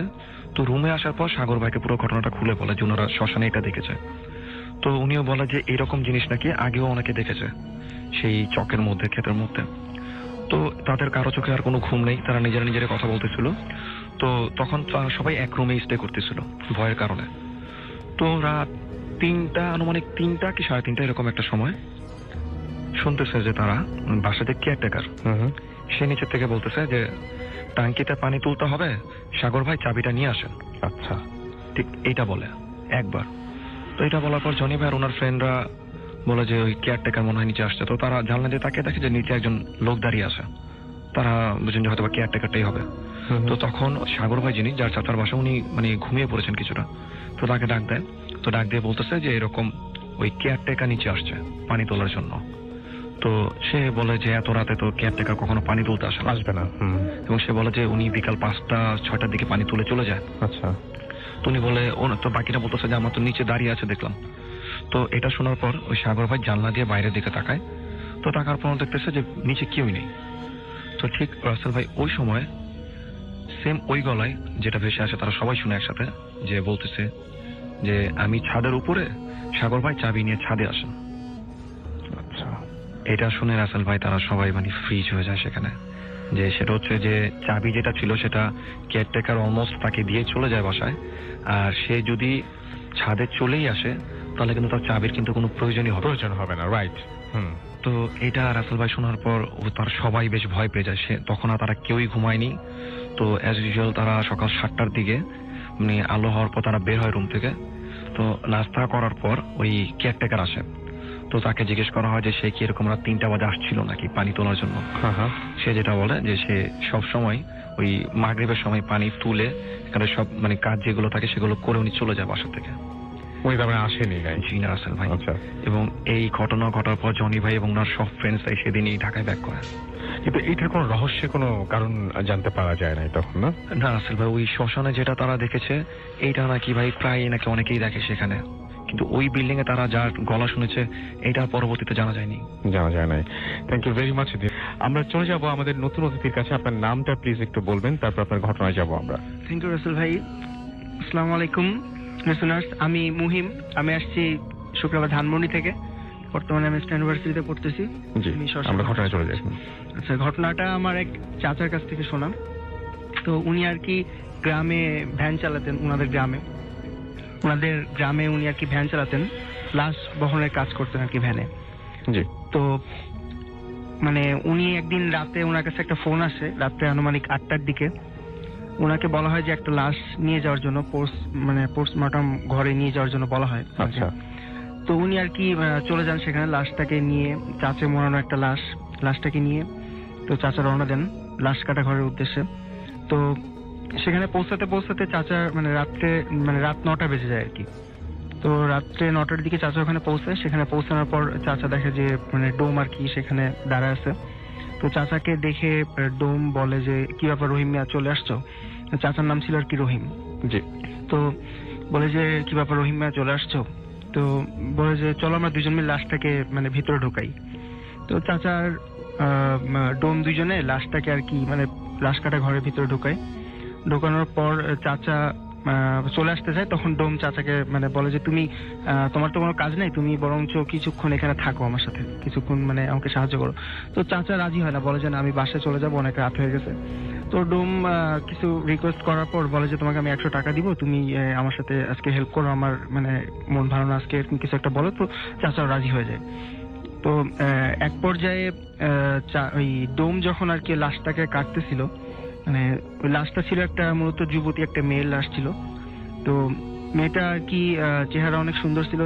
তো ডোম চাচাকে বলে যে দেখো, এই মেয়েটা যখন বেঁচে ছিল তখন কিন্তু সবাই একে কত ভালো বলতো, সুন্দর বলতো, কিন্তু এখন মেয়েটা মারা গেছে, এখন 1 মিনিটের জন্য এর কাছে কেউ থাকতে যাবে না।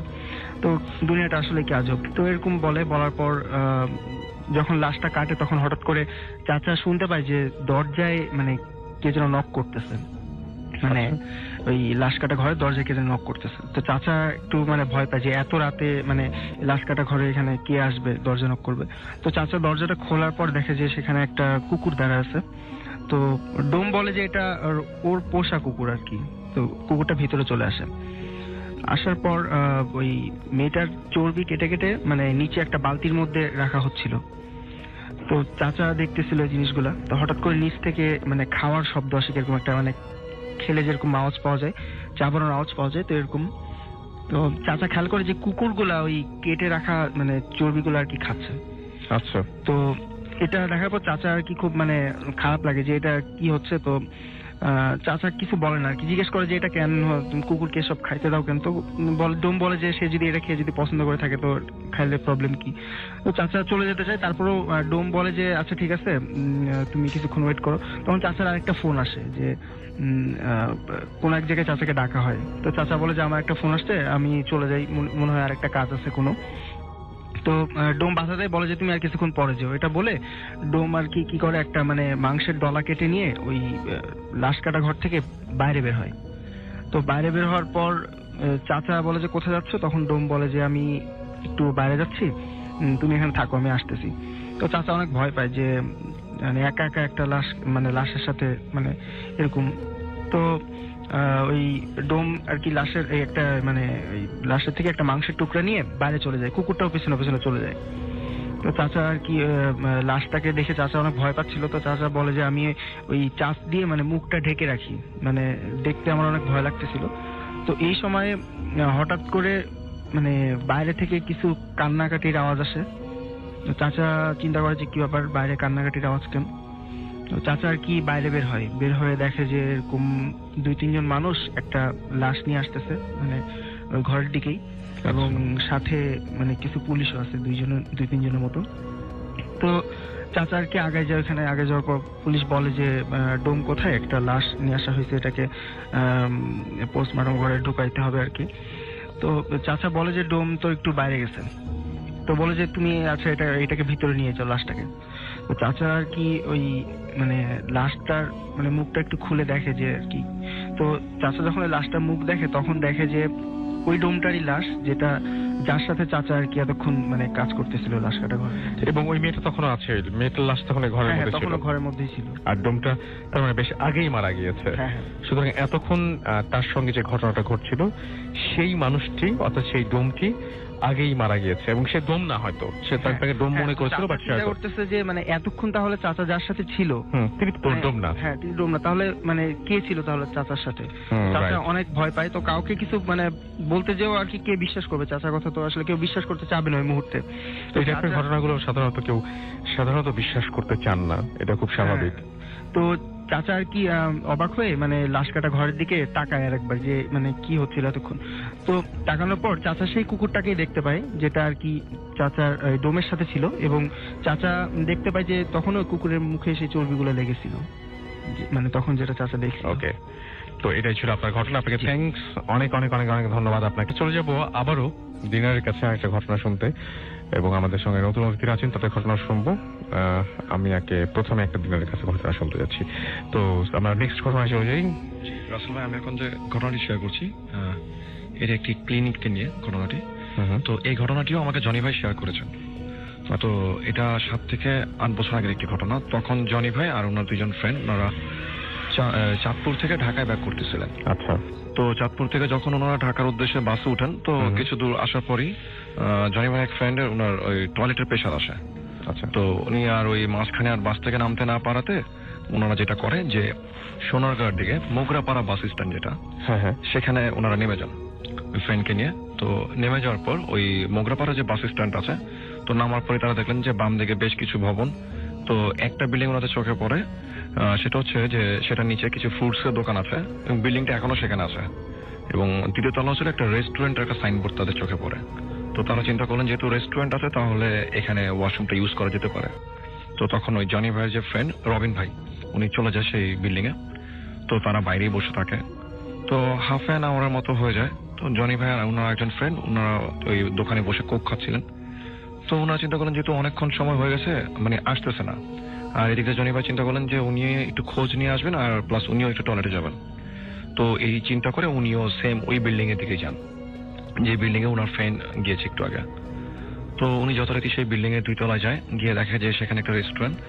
তো ওই রেস্টুরেন্টে ঢোকার পর উনি ওই রেস্টুরেন্টের একজন লোককে জিজ্ঞেস করে যে উনি কি এই রেস্টুরেন্টের ওয়াশরুমটা ইউজ করতে পারবে কিনা। আচ্ছা। তো ওই লোক তাকে যেটা বলে যে আসলে এই ওয়াশরুম উনি ইউজ করতে পারবেন না, উনি চাইলে উপরে একটা ক্লিনিক আছে, তিনি ওই ক্লিনিকের ওয়াশরুম ইউজ করতে পারেন উপরে গিয়ে। আচ্ছা। তো উনি ভাবলেন যে ঠিক আছে, ওনার ফ্রেন্ডও হয়তো উপরে গিয়েছে, কিন্তু সেও এখানে ইউজ করতে পারেনি হয়তোবা। তো উনি উপরে যায়। তো উপরে 3 তলায় যাওয়ার পর যেটা দেখা যায় একটা থাই গ্লাস লাগানো। তো উনি থাই গ্লাস সরিয়ে ভিতরে ঢোকার পর দেখে যে একজন লোক লাল একটা শার্ট এবং সাদা রঙের একটা লুঙ্গি পরে বসে আছে সেই ক্লিনিকের মধ্যে। তো উনি তাকে গিয়ে জিজ্ঞেস করে যে এরকম উনি কি টয়লেটটা ইউজ করতে পারবেন কিনা। আচ্ছা। তো রাসেল ভাই, জনি ভাই যেটা বলেন যে ওনার রেসপন্সটাই খুব একটু অস্বাভাবিক ছিল, যে উনি বলতেছেন যে টয়লেটই তো ইউজ করবেন, করেন, মানে খুব গা ছাড়া একটা ভাব। তো ওনাকে আর মানে জনি ভাইকে আর দেখানো হয়নি যে কোন দিকে ওয়াশরুম বা টয়লেটটা কোন দিকে। তো জনি ভাই নিজেই হাঁটতে থাকেন। তো উনি হাঁটার সময় খেয়াল করলেন যে ওই ক্লিনিকের মধ্যে কোনো ওয়ার্ড বয় বা নার্স বা কোনো পেশেন্টের রিলেটিভ কেউই নেই, আর বেশ অন্ধকারাচ্ছন্ন একটা পরিবেশ। তো উনি ওই জাস্ট হাঁটতেছেন। তো হাঁটতে হাঁটতে উনি বেশ দূরে যাওয়ার পর দেখলেন যে হাতের ডান দিকে একটা দরজার মধ্যে লেখা যে টয়লেট। তো উনি দেখতেছেন যে ভিতরে লাইটের সুইচগুলো অফ করা। তো উনি বাইরে থেকেই লাইটের সুইচ অন করেন। তো অন করার পর উনি দরজা ধাক্কা দিয়ে ভিতরে ঢুকেন। তো ভিতরে ঢোকার পর উনি দেখেন যে বাম দিকে 3 থেকে 4টা টয়লেট আছে এবং ডান দিকে আরো 3-4টা টয়লেট এরকম আছে। তো উনি ঢোকার পর মনে হচ্ছিল যে ওনার শরীরটা যেন কেমন ভার হয়ে যাচ্ছে। তো ওনার যে ফ্রেন্ডটা ওয়াশরুমের জন্য আসছে তার নাম হচ্ছে রবিন ভাই। তো উনি করতেছেন কি যে বাইরে থেকে ডাকতেছেন যে রবিন কি ভিতরে। তো এইটা বলতেছে, উনি জিজ্ঞেস করতেছে, আর প্রতিটা ওয়াশরুমের দরজায় উনি খুলতেছে আর দরজাটা ভিতরে ধাক্কা দিচ্ছে। আচ্ছা। তো উনি কিন্তু দরজাগুলো খুলতেছিল, বাইরে থেকে লাগানো ছিল। ওনার যদি ফ্রেন্ড ভিতরে থাকে তাহলে সেটার দরজা কিন্তু ভিতর দিয়ে লাগানো থাকবে। তো উনি বাইরে থেকে দরজা খুলতেছে, আগে জিজ্ঞেস করতেছে, তারপর ধাক্কা দিচ্ছে এবং ভিতরে কাউকে দেখছে না। আচ্ছা। তো এইভাবে করতে করতে ঠিক শেষের যে টয়লেটটা ছিল সেই দরজাটা উনি খোলার পর ধাক্কা দিয়ে উনি যেটা দেখে, উনি দেখে যে ওইখানে লো কমোডে যে মহিলা হবে, উনি যেটা বলেন চুল দেখে উনি গেস করেন যে মহিলার মতো কেউ একজন বসে আছে সেখানে। আচ্ছা। এবং লাইট কিন্তু বাইরে থেকেই প্রথমে বন্ধ ছিল, উনি কিন্তু লাইটটা অন করেন আচ্ছা ঢোকার সময়। তো উনি দেখতেছেন যে একজন মহিলার মতো কেউ একজন বসা। তো জনি ভাই প্রায় 10 কি 15 সেকেন্ড এরকম সময় ধরেই ওনাকে দেখতে থাকেন সেখানে দাঁড়িয়ে। তো উনি দেখতেছেন যে মাথাটা পিছনের দিকে ঘুরানো ছিল কিনা উনি খেয়াল করেননি, কারণ চুলগুলো সব সামনের দিকে ছিল।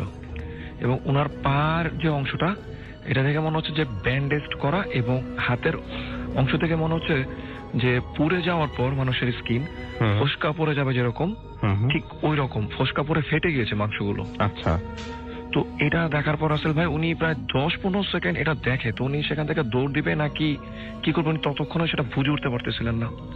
তো যখন উনি বুঝতে পারলেন যে আসলে ওনার এখান থেকে মানে ভাগতে হবে বা চলে যেতে হবে, তখনই উনি রাসেল ভাই সেখান থেকে দৌড় দেয়। তো দৌড় দেওয়ার পর উনি যখন ফার্স্ট টাইম ঢুকে তেমন একটা সময় লাগেনি কিন্তু ওয়াশরুমে আসতে, বাট উনি বের হওয়ার সময় মনে হচ্ছে যে উনি দৌড়াচ্ছে বাট ফ্লোর শেষ হচ্ছে না। তো উনি দৌড়াতে দৌড়াতে একেবারে ওই যে লোকটাকে বসা যেখানে দেখছিলেন উনি সেখানে আসেন।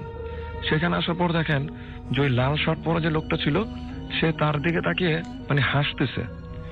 মনে হলো যে সে ব্যাপারটা মনে হয় আগে থেকে জানতো। আচ্ছা। তো তার মানে হাসিটা খুব অবাক ছিল। তো উনি কোনো কথা না বলেই সেখান থেকে সিঁড়ি দিয়ে নিচের দিকে নামতে থাকে। আচ্ছা। তো রাসেল ভাই নিচের দিকে নামার সময় উনি যেটা দেখলেন, যে লোকটাকে উনি ক্লিনিকে ঢোকার সময় দেখলেন, বের হওয়ার সময় হাসতে দেখলেন, সেই লোকটাই সিঁড়ি দিয়ে উঠতেছে। আচ্ছা। মানে উনি যে তাকে কিছু জিজ্ঞেস করবে বা কি এরকম কোনো সাহস ছিল না তার মধ্যে। তো উনি তাড়াতাড়ি দৌড় দিয়ে এসে নিচে এসে সেন্সলেস হয়ে যায়। আচ্ছা। তো তখন ওনার সেন্স ফেরার পর উনি ওনার ফ্রেন্ডকে জিজ্ঞেস করে, উনি প্রথমে ওনার ফ্রেন্ডকে জিজ্ঞেস করে যে সে কোন টয়লেটে গিয়েছিল। ওনার ফ্রেন্ড যেটা বলে যে ওই বিল্ডিং এর পিছনে সিঁড়ি দিয়ে উঠে এবং সে রেস্টুরেন্টের টয়লেটেই যায়। আচ্ছা। সে উপরে গিয়ে দেখে যে উপরের ওই বিল্ডিং এর ওই পাশটায় কোনো ফ্লোর ছিল না, জাস্ট ছাদ ছিল। আচ্ছা। তো রাসেল ভাই এটা মানে শোনার পর ওরা সেখান থেকে চলে আসে। এই ছিল রাসেল ভাই আমার ঘটনা। Thank you very much. আমরা পরবর্তী ভাগে যে আপনার নামটা একটু প্লিজ বলবেন, কোথা থেকে এসেছেন সেটাকে একটু শুনি আমরা। হ্যালো লিসেনার্স, আমি বাদশাহ, আমি এমইএস থেকে এসেছি। আমি আজকে যে ঘটনাটি বলতে এসেছেন এমইএস থেকে। আচ্ছা, এটা কোথায়? এটা ঢাকা ক্যান্টনমেন্ট। আচ্ছা আচ্ছা আচ্ছা আচ্ছা, তারা বলেন। হ্যাঁ, আজকে আমি যে ঘটনাটি বলবো বিশেষ করে সেটা আমার না, মানে আমার বাসার পাশেই থাকতো ওর। আমি ঘটনায় চলে যাই আজ থেকে প্রায় 1 মাস আগে ঘটনাটি। আমি গ্রামের বাড়িতে গিয়েছিলাম 3 দিনের জন্য বেড়াইতে। তো গ্রামের বাড়ি থেকে আসার পরে আমি ঘটনাটি শুনতে পারি, আমার কাজিন আমার সাথে শেয়ার করেছে। তো এটা একটা মানে রিয়েল ইভেন্ট, যেটা আমি খুবই আগ্রহ ছিলাম যে ভূতের ফিল্মের মাধ্যমে আমি সবাইকে জানাবো। সো মূল ঘটনা হচ্ছে যে যার সাথে হয়েছে তার নামটা আমি এখন বলতে চাচ্ছি না, সামান্য একটু প্রবলেমের জন্য। আমরা ঘটনায় চলে যাই, হ্যাঁ প্লিজ। হ্যাঁ, তারপর যার কথা বলবো, যার ঘটনা, ও সরকারি চাকরি করতো। সো সে মানে বেশিরভাগই তার নাইট ডিউটি থাকতো আর কি। তো নাইট ডিউটিতে প্রায় 2টা-2:30টার দিকে বাসায় পৌঁছাইতো। তো তার বাসা পৌঁছার যে রাস্তাটা, সেটা একটু মানে প্রবলেম ছিল এটাই যে তার রাস্তার উপরে কোনো মানে লাইট ছিল না, অন্ধকার। সো প্রতিদিন এভাবেই যেত আর কি। যাওয়ার পথে হঠাৎ একদিন আরেকটা কথা বলতে ভুলে গেছি যে তার যে বাসায় পৌঁছেতো ওই রাস্তার যাওয়ার পথে একটা বড় বট গাছ পড়ে, আর সাথে একটা বড় কবরস্থান। সো সে যখন যাচ্ছে ওই দিন হঠাৎ একদিন তার সাথে এই বট গাছের নিচে একটা ভয়ঙ্কর অদ্ভুত একটা ইভেন্ট ঘটে। ও যখন সাইকেল দিয়ে যাচ্ছে ডিউটি শেষ করে, তখন হঠাৎ দেখতে পারে যে বট গাছের নিচে 5 থেকে 6 বছরের একটা ছেলে বাচ্চা কান্না করতেছে। তো সে হঠাৎ করে সাইকেল থামিয়ে সাইকেলের উপর বসে থেকে সে বলতেছে যে ছেলের নাম জিজ্ঞেস করলো, ছেলের অ্যাড্রেস সবকিছু জানলো। জানার পরে বলতেছে, তুমি এত রাতে এখানে কেন, এই বট গাছের নিচে কান্না করতেছো? তো ছেলেটি জবাবে উত্তর দিল যে আমার আব্বা মা আমাকে সন্ধ্যার সময় অনেক মারধর করেছে, সো আমি ভয়ে বাসা থেকে পালিয়ে আসছি। তখন ওই লোকটি বলতেছে, তো তোমার বাসা কোন দিকে? তো ওই ছেলেটি আবার দেখাই দিছে যে ওই লোকের যে বাসা যেই গলি দিয়ে যাইতে হয় ওই দিকে দেখা যাচ্ছে যে আমার বাসা ওই দিকে। তো ওই লোকটি বললো যে ঠিক আছে, চলো তুমি আমার সাথে চলো, তোমার বাসায় পৌঁছে দিই। তো ছেলেটি অস্বীকার করলো যে না, আমি এখন যাব না, যদি আমি যাই তো আমার আব্বা আম্মা আবার হয়তো আমাকে মারবে। তাহলে ঠিক আছে, তুমি আমার সাথে আসো, আমি তোমারে আমার বাসায় নিয়ে যাই, কালকে তোমাকে আমি সকালে পৌঁছে দিব তোমার বাসায়। তো ছেলেটি রাজি হলো। রাজি হওয়ার পরে ওই লোক সাইকেলে দাঁড়িয়ে থেকে এতক্ষণ ছেলের সাথে কথা বলছে। বলার পরে ছেলে আসার পরে বলতেছে যে তুমি আমার সাইকেলের সামনে বসো। তো সামনে বসার কথা বলছে যখন, তখন ছেলেটি বলল যে না, আমি পিছনে বসবো। তো পিছনে বসবা, তুমি তো অনেক ছোট, তো তুমি সামনে বসলে ভালো হয়। না, আমি পিছনে বসবো, আমি পারবো না। তখন ওই লোকটি বললো আচ্ছা ঠিক আছে, তুমি পিছনেই বসো। তো সচরাচর এরকম ওই লোক তো অনেকদিন যাবত জব করে, যেহেতু এই দিকটা প্রতিদিনই যাওয়া আসা করে, আর তার সাথে যে এরকম কোন একটা ইভেন্ট ঘটবে, দেন ওই ছেলে যখন পিছনে বসছে, বসার পরে ওই লোকটির সাইকেলে যখন প্যাডেল দিতেছে, তখন মানে সবচেয়ে ভয়ঙ্কর যে অদ্ভুত একটা ঘটনাটা হয় আর কি, যে দেখলো সাইকেল তার সামনে লড়তেছে না। তখন লোকটি মানে ভয় পায় নাই, না পায় বলতেছে কি ব্যাপার, সাইকেল হঠাৎ করে থেমে গেল। তখন পিছনে তাকায় দেখে যে ওই ছেলেটি আর ওই ছেলের মতো নাই, বিশাল বড় আকৃতির একটা মানুষ হয়ে গেছে। তো লোকটি দেখার পরে যখন ও পিছনে তাকানোর পরে ওর মানে একটা থাপ্পড় দেওয়ার পরে ওই লোকটি ওই জায়গায় জ্ঞান হারায় ফেলে। তো পরের দিন লোকটা সবাই ওরে হসপিটালে নিয়ে যায়। নেওয়ার পরে প্রায় 2 দিন ছিল, যখন জ্ঞান ফিরছে তো সবার সাথে এই কথাগুলো শেয়ার করছে, করার পরে 2 দিন পরে মারা যায়। অনেক ধন্যবাদ আপনাকে। আমাদের সঙ্গে রয়েছেন আরেকজন নতুন অতিথি। আপনার নামটা প্লিজ একটু বলুন, তারপর আপনার ঘটনা যাবো। আমরা খুবই কম টাইমের মধ্যে আছি, একটু এগিয়ে এসে কথা বলবেন। হ্যাঁ প্লিজ। হ্যালো লিসেনার্স, আমি মিরপুর থেকে অনিক। তো আমি আজকে যে ঘটনাটা শেয়ার করব সেটি আমার গ্রামের বাড়িতে ঘটা, যেটা ফরিদপুরের আলফাডাঙ্গা থানা বাজরা গ্রাম। তো ভাই আমার বাসাটা হচ্ছে মধুমতি নদীর পাড়ে। তো সময়টা ছিল 2011 সাল, আমার ডেটটা ঠিক মনে নাই, বাট সময়টা ছিল বর্ষাকাল। তো ভাই আমি ওখানে আমাদের নদীতে অনেক প্রচুর মাছ পাওয়া যাচ্ছিল। তো একদিন বিকালবেলা আমি যখন ক্রিকেট খেলতেছিলাম, তো আমার একটা ফ্রেন্ড মামুন আমাকে বলতেছিল যে দোস্ত আজকে, আমি তাকে একটু বলে দিই, ইন্টারেকশন দিয়ে দিই যে আমরা মাছ ধরার ঘটনাগুলো সাধারণত শুনি যে আমার বাবা বা অমুক বা তমুক, বাট আপনি এটা নিজে এক্সপেরিয়েন্স করেছেন, রাইট? হ্যাঁ, নিজের এক্সপিরিয়েন্স। তো মামুন আমাকে বলতেছিল যে আজকে রাত্রে আমরা মাছ ধরতে যাবো। তো ভাই যেহেতু গ্রামে অনেক মাছ পাওয়া যাচ্ছিল মধুমতি নদীতে, তো চিন্তা করলাম যে ওকে যাওয়াই যেতে পারে। তো ফ্রেন্ডকে বললাম যে ঠিক আছে যাবো। তো ওদিন রাত আনুমানিক 10টার সময় মামুন আমার বাসায় গিয়ে বলে যে চল বের হ। তো যেহেতু অনেক সময় মানে রাত হয়ে গেছিল, তো আমি কোনো কিছু চিন্তা না করে জালটা নিয়ে বের হয়ে যাই। তো তো বলে রাখা ভালো যে আমি ওই দিন কোনো লাইট নেইনি হাতে। তো নদীর ধারে গিয়ে দেখি যে প্রচুর লাইট এবং আরো অনেকেই মাছ ধরতেছে। তো আমার ফ্রেন্ড ফার্স্টে জাল ফেলা শুরু করে। দেন যখন ও জাল ফেলা শুরু করে আমি পিছন থেকে ব্যাগ নিয়ে দাঁড়িয়ে আছি। তো ও মানে অনেক সময় ধরে জাল ফেলতে থাকে। দেন আমরা মাছও পাচ্ছিলাম প্রচুর। আনুমানিক 1 থেকে 1.5 ঘন্টা পরে আমরা জাল ফেলতে ফেলতে আমাদের বাসা থেকে পশ্চিম দিকে একটা বিল আছে, বিলের দিকে যেতে থাকি। তো যে পরিমাণে মাছ পাচ্ছিলাম তাতে আমাদের পুরো ব্যাগটা ভরে যাওয়ার কথা ছিল, বাট ব্যাগটা আনফর্চুনেটলি ভরে নাই, অর্ধেকটা ছিল। তো আমার ফ্রেন্ড আমাকে বলতেছে কিরে এত মাছ ধরলাম, মাছ কি করছোস? তো আমি বললাম যে মাছ তো এগুলাই, সব তো ব্যাগের ভিতরে রাখছি। তো যাই হোক আর কোনো কথা না বাড়ায় আরো আস্তে আস্তে আগাইতে থাকি। তো আনুমানিক তখন 2টা বা 2:30 বাজে। তখন আমি আমার বাসা থেকে আর 3 কিলোমিটার দূরে। দেন আমার ফ্রেন্ড আমাকে বললো যে এবার তোর পালা, তুই জাল ফেলা শুরু কর। আমি বললাম ওকে। তো ফার্স্টে আমি যখন জাল ফেলি ফার্স্ট টাইমেই আমি একটা বড় একটা কাতল মাছ পাই। তো আমার ফ্রেন্ডকে দেওয়ার পরে ও এটা ব্যাগে রাখে এবং সেকেন্ড টাইম যখন আমি জাল ফেলতে যাবো ঠিক সেই মুহূর্তে দেখি বিলের ভিতরে মানে তখন বিলের পানি এবং নদীর পানিটা প্রায় মানে সমান হয়ে আছে। তো পাশেই রাস্তা, তো রাস্তাটার শেষ পার আর নদীর পাড়টা একই। তো আমি ওই যখন বিলের উপরে যখন মাছটা আপনার লাফাচ্ছিল, তো ওইটাকে টার্গেট করে আমি জাল ফেলি। ফেলার পরে যখন জাল উঠাই মাছ নেই, জালে কিছুই নেই। দেন সেকেন্ড টাইম যখন আমি জাল ফেলতে যাব তখন আমি চিন্তা করলাম যে এবার হাত দিয়ে ধরার চেষ্টা করব। দেন জাল ফেললাম, জাল ফেলার পরে মাছটাও পড়ছে জালের তলে। তো আমি হাত দিয়ে যখন মাছ ধরার চেষ্টা করতেছি পানিতে নেমে, তখন আমার ফ্রেন্ড ওর কোনো সাউন্ড পাচ্ছিলাম না বা ও কোনো কথা বলতেছিল না। দেন 4-5 মিনিট ট্রাই করার পর আমি আমার ফ্রেন্ডকে বললাম যে দোস্ত আমাকে একটু হেল্প কর, আমি পারতেছি না। দেন আমি ওর কোনো সাউন্ড পাচ্ছিলাম না।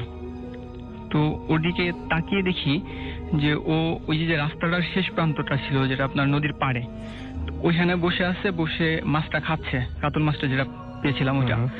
তো খাওয়ার পরে আমি জাস্ট তাকিয়ে হতভম্ব হয়ে গেছি। তো ওর দিকে ও আমার দিকে তাকালো, তাকানোর পরে ভাই যে বিদঘুটের চেহারাটা আমার সামনে ভেসে উঠলো, ভাই আমি ফুল হতভম্ব। ওটা দেখলে এখন আমার খুব ভয় লাগে। তো চেহারাটা এরকম ছিল যে চোখটা অনেক বড় এবং লাল, আমার দিকে তাকিয়ে আছে। দেন ওর মুখ থেকে লালা টাইপের কিছু একটা পড়তেছে, ব্লাড ঠিক না বেশ কালো। আর আমার দিকে তাকিয়ে একটা ভয়ঙ্কর কণ্ঠে বললো যে কিরে খাবি? তো জাস্ট এটা মানে সাউন্ডটা যখন আমার কানে আসলো যে খাবি, দেন আমি মানে কি করছি আমি নিজেও জানি না, আমি একটা দৌড় দিছি। দৌড় দেওয়ার পরে চলে আসছি, এরপরে আমার কিছু মনে নাই। তো ভাই পরের দিন সকালবেলা আমি যখন আমার ঘুম ভাঙে তখন দেখলাম আমার ফ্রেন্ড আমার পাশে, আমার বাবা আম্মু ছিল, দাদু ছিল। তো আম্মু বলতেছে কি হয়েছে রাত্রে তোর? তো বললাম যে আম্মু এই কাহিনী। তো আম্মু আমাকে বলতেছে যে তোকে তো রাস্তার পাশেই পাওয়া গেছে। দেন আমার ফ্রেন্ড বলতেছে তুই মাছ ধরতে কার সাথে গেছিলি? আমি বললাম কেন তোর সাথে, তুই তো আমার নিয়ে গেছিস। আমি সব দোষটা ওর উপর চাপাচ্ছিলাম। তো আমার ফ্রেন্ড বলতেছে দোস্ত তোর কোথাও ভুল হইতেছে, আমি গতকালকে রাত্রে আনফর্চুনেটলি আব্বুর সাথে পাশের গ্রামে চলে যাই। দেন আমি তো বাড়িতে ছিলাম না। তো আম্মু আমাকে বললো যে তুই মাছ ধরছিস, পানিতে নামছিস, তো তোর শরীর তো ভিজা ছিল না, তোর শরীরটা ফুল শুকনা ছিল ভাই। তো ভাই আসলে ভাই মানে আমার স্পষ্ট মনে আছে যে আমি পানিতে নেমে বিলের ভিতরে নেমে আমি হাত দিয়ে মাছ ধরি, বাট পরের দিন মানে ওই সময়টা নাকি আমার শরীরটা ফুল শুকনা ছিল। ইভেন আরেকটা ইন্টারেস্টিং ঘটনা, সেটা হচ্ছে আমি জালটা আমি ওখানে ফেলে রেখে এসেছিলাম, কিন্তু সকালবেলা আমি যখন বারান্দার দিকে তাকাই তখন দেখি আমার জালটা ওইখানে ছিল, ওই অবস্থাতেই ছিল। ওখানে ছিল আমাদের রুমের বারান্দায়, যেখানে থাকার কথা। ওকে, থ্যাংক ইউ ভেরি মাচ। আমরা এখন চলে যাব আমাদের পরবর্তী অতিথির কাছে, এবং আমার কাছে ছোট একটা ঘটনা, একদম ছোট একটা ঘটনা তিনি শেয়ার করবেন। আমাদের হাতের সময় একেবারেই নাই, আমাদের এখন সাইন আউট করতে হবে, বাট ছোট একটা ঘটনা দিয়ে শেষ করতে চাই। বলেন আপনার ঘটনা বলেন প্লিজ। আসসালামু আলাইকুম রাসেল ভাই, আমি হচ্ছি এসবি আলামিন হাসান। তো আমি আজকে যে ঘটনাটি বলবো সেটা আমার এক বড় আপুর কাছ থেকে শোনা। তো আপুটির নাম হচ্ছে পাপিয়া সুলতানা। তো উনি আমাকে এই ঘটনাটি বললো আর কি। তো ঘটনাটি ওনার দাদুর সাথে ঘটে। তো ওনার দাদুরা আগে একটা গ্রামে থাকতো, কিন্তু সেখান থেকে ওরা ময়মনসিংহে চলে যায়, ওখানে একটা জায়গা কিনে বাড়ি করে আর কি। তো ওই জায়গাটার দাম খুবই কম ছিল, সেজন্য তারা তাড়াতাড়ি করে কিনে নেয়, এবং এক সময় মানে এই জায়গাটা শ্মশান হিসেবে ব্যবহৃত হতো, কিন্তু এখন আর হয় না। যার জন্য মানে লোক সবাই সাপোর্ট করলো যে জায়গাটা খুবই ভালো, কম দামে পাইছো, কিনে নাও। তো উনিও সবার কথা শুনে জায়গাটা কিনে নিল।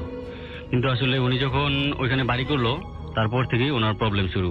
ওই দাদুর অসুস্থতা আর ভালো হয় না, মানে নিয়মিত উনি অসুস্থ থাকে, কত ডাক্তার কবিরাজ দেখায় কিন্তু ওনার আর অসুখ ভালো হয় না। তো এইভাবে চলতে থাকে, বাড়িতে সবারই কিছু না কিছু প্রবলেম হয়। তারপরে আপনার ওরা যখন রাত্রে ঘুমিয়ে থাকতো বাইরে এরকম সাউন্ড হতো যে মনে হচ্ছে পাশের যে বাঁশ যার সব বাঁশগুলো ভেঙে পড়ে যাচ্ছে, কিন্তু পরদিন সকালে গিয়ে দেখতো যে না, সব বাঁশই ঠিক আছে আগের মতোই। তারপরে আবার ওনারা শুনতো যে ঘরের দরজার সামনে দিয়ে বারান্দায় কেউ দৌড়াচ্ছে, হাঁটছে। তো ওনারা যখন দরজা খুলে দেখতো যে আসলে কেউ নাই। তো এরকম চলতে থাকার পর 5-6 দিন পর এই ওনার একটা মেয়ে মারা যায় আর কি, মানে বাড়ি করার 5-6 দিন পরেই। তো মেয়েটা মারা যাওয়ার পরে তো ওনারা খুবই মানে দুঃখিত যে ওনার মেয়েটা মারা গেল। তো তারপরে আবার কিছুদিন পর, সপ্তাহখানেক পর, পাশের বাসার একজন এরকম মারা গেল। তো একজন কবিরাজ নিয়ে আসা হলো, যিনি মানে এইসব জিন টিন বিষয়ে অনেক ভালো জানেন এবং হুজুর টাইপের লোক। তো উনি পুরো বাড়িটা ঘুরে দেখলো এবং বলল যে এই বাড়িতে কিছু প্রবলেম আছে, তো আপনারা এই বাড়িতে আসলে থাকতে পারবেন না, এখান থেকে চলে যান, এখানে থাকলে আপনাদের আরো ক্ষতি হতে পারে। তো তারপর থেকে দাদু এখান থেকে চলে আসে এবং ঢাকায় চলে আসে, ঢাকায় বাসা ভাড়া নিয়ে থাকে। তারপর থেকে দাদু এখন সুস্থ, ওনার আর কোনো অসুখ হয় না আর কি। তো রাসেল ভাই ছিল আমার কথা। Thank you very much. প্রিয় লিসেনার, আপনারা এই এপিসোডে যে ঘটনাগুলো শুনতে পারলেন, প্রত্যেকটা ঘটনায় কিন্তু বাছাইকৃত ভয়ানক ঘটনা ছিল। আশা করি প্রত্যেকটা ঘটনাই আপনাদের মাঝে ভালো লেগেছে। তবে আপনাদের কোন ধরনের ঘটনাগুলো শুনতে ইচ্ছুক আপনারা অবশ্যই কমেন্ট সেকশনে জানিয়ে দেবেন। আমি পরবর্তী এপিসোডে ঠিক সেই ধরনের ঘটনা দেওয়ার চেষ্টা করব। ভূতে প্রেমের যত ভয়ানক ঘটনা আছে সেই ঘটনাগুলো আমি নিজেই বাছাই করে প্রতিনিয়ত এই ইউটিউব চ্যানেলে পাবলিশ করে থাকি। তাই বলবো, যারা এখনো এই চ্যানেলটি সাবস্ক্রাইব করেননি অবশ্যই এই চ্যানেলটি সাবস্ক্রাইব করে নেবেন। যারা অলরেডি সাবস্ক্রাইব করেছেন তাদেরকে জানাই অসংখ্য ধন্যবাদ। তো আজকের জন্য এখানেই বিদায় নেব। আবারও আগামীকাল নতুন কিছু বাছাই করা ভয়ানক ঘটনা নিয়ে আপনাদের মাঝে চলে আসব। সকলেই ভালো থাকবেন, সুস্থ থাকবেন। আল্লাহ হাফেজ।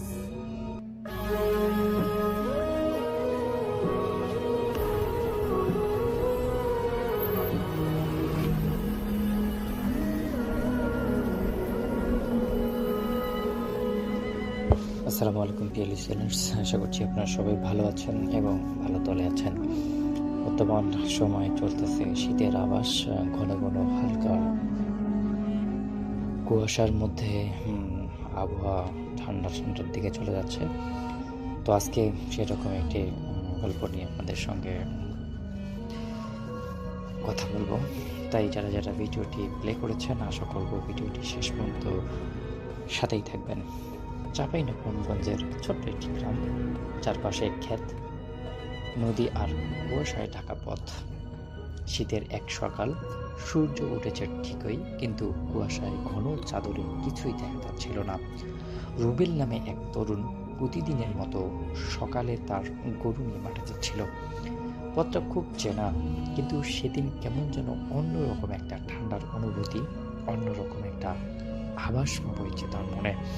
বাতাসে একটা অদ্ভুত গন্ধ, যেন পচা ফুলের মতো আশপাশ থেকেই আসছে। কিন্তু এই রাস্তা তো তার চেনা, কখনোই এরকমটা হওয়ার কথা না। মাঠের ধারে একটি পুরনো বট গাছ আছে। গ্রামের লোকজন বলে ওখানে রাতে কেউ যায় না। আবার বছর খানিক আগে এক নতুন বউ গলায় দড়ি দিয়ে ওখানেই আত্মহত্যা করেছিল। তারপর পরবর্তী সময় থেকে ওখানে বিভিন্ন রকমের ঘটনা ঘটতে থাকে। কিন্তু রুবেল এসব কুসংস্কার একদমই মানত না। গ্রামের ছেলে হলেও হঠাৎ তার চলার পথে গরুগুলো থেমে গেল, একদম স্থির। রুবেল হাত ঘুরিয়ে দেখে কুয়াশার ভেতরে এক সাদা শাড়ি পরা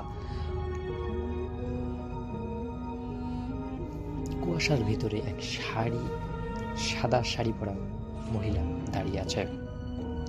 মুখ দেখা যায় না, শুধু চুলগুলো পুরো ভিজে গেছে আর ঠান্ডা বাতাসে দুলছে। রুবেল খানিকটা ভয় পেয়েও সাহসিকতার সহিত বলল, ওখানে কে কে আছেন? ওখানে কেউ আছেন কি? ওখানে কোনো উত্তর মিলল না। মহিলা ধীরে ধীরে এগিয়ে আসতে লাগলো। রুবেল হঠাৎ বুঝতে পারলো তার পায়ের নিচে কিছু একটা লড়ছে। কাদা নয়, কিন্তু বরফের মতো ঠান্ডা, তার শরীরটাকে জমে ফেলতেছে এরকম একটা অবস্থা। সে আসলে বুঝতে পারতেছিল না যে কি করবে। তারপর তার গরুর যে দড়িগুলো ছিল সেই সবগুলো দড়ি ছেড়ে দিয়ে নিজে একটু মানে দৌড়ানোর চেষ্টা করতে পারলো, কিন্তু কোনোভাবেই সে দৌড়াতে পারলো না। তার মনে হলো শরীরটা তার একদম জমে গেছে। তারপর মহিলা একদম তার কাছে এসে ফিস করে বলল, আজও আমি ঠান্ডায় মরছি, তুমি গরম কাপড় আনোনি কেন?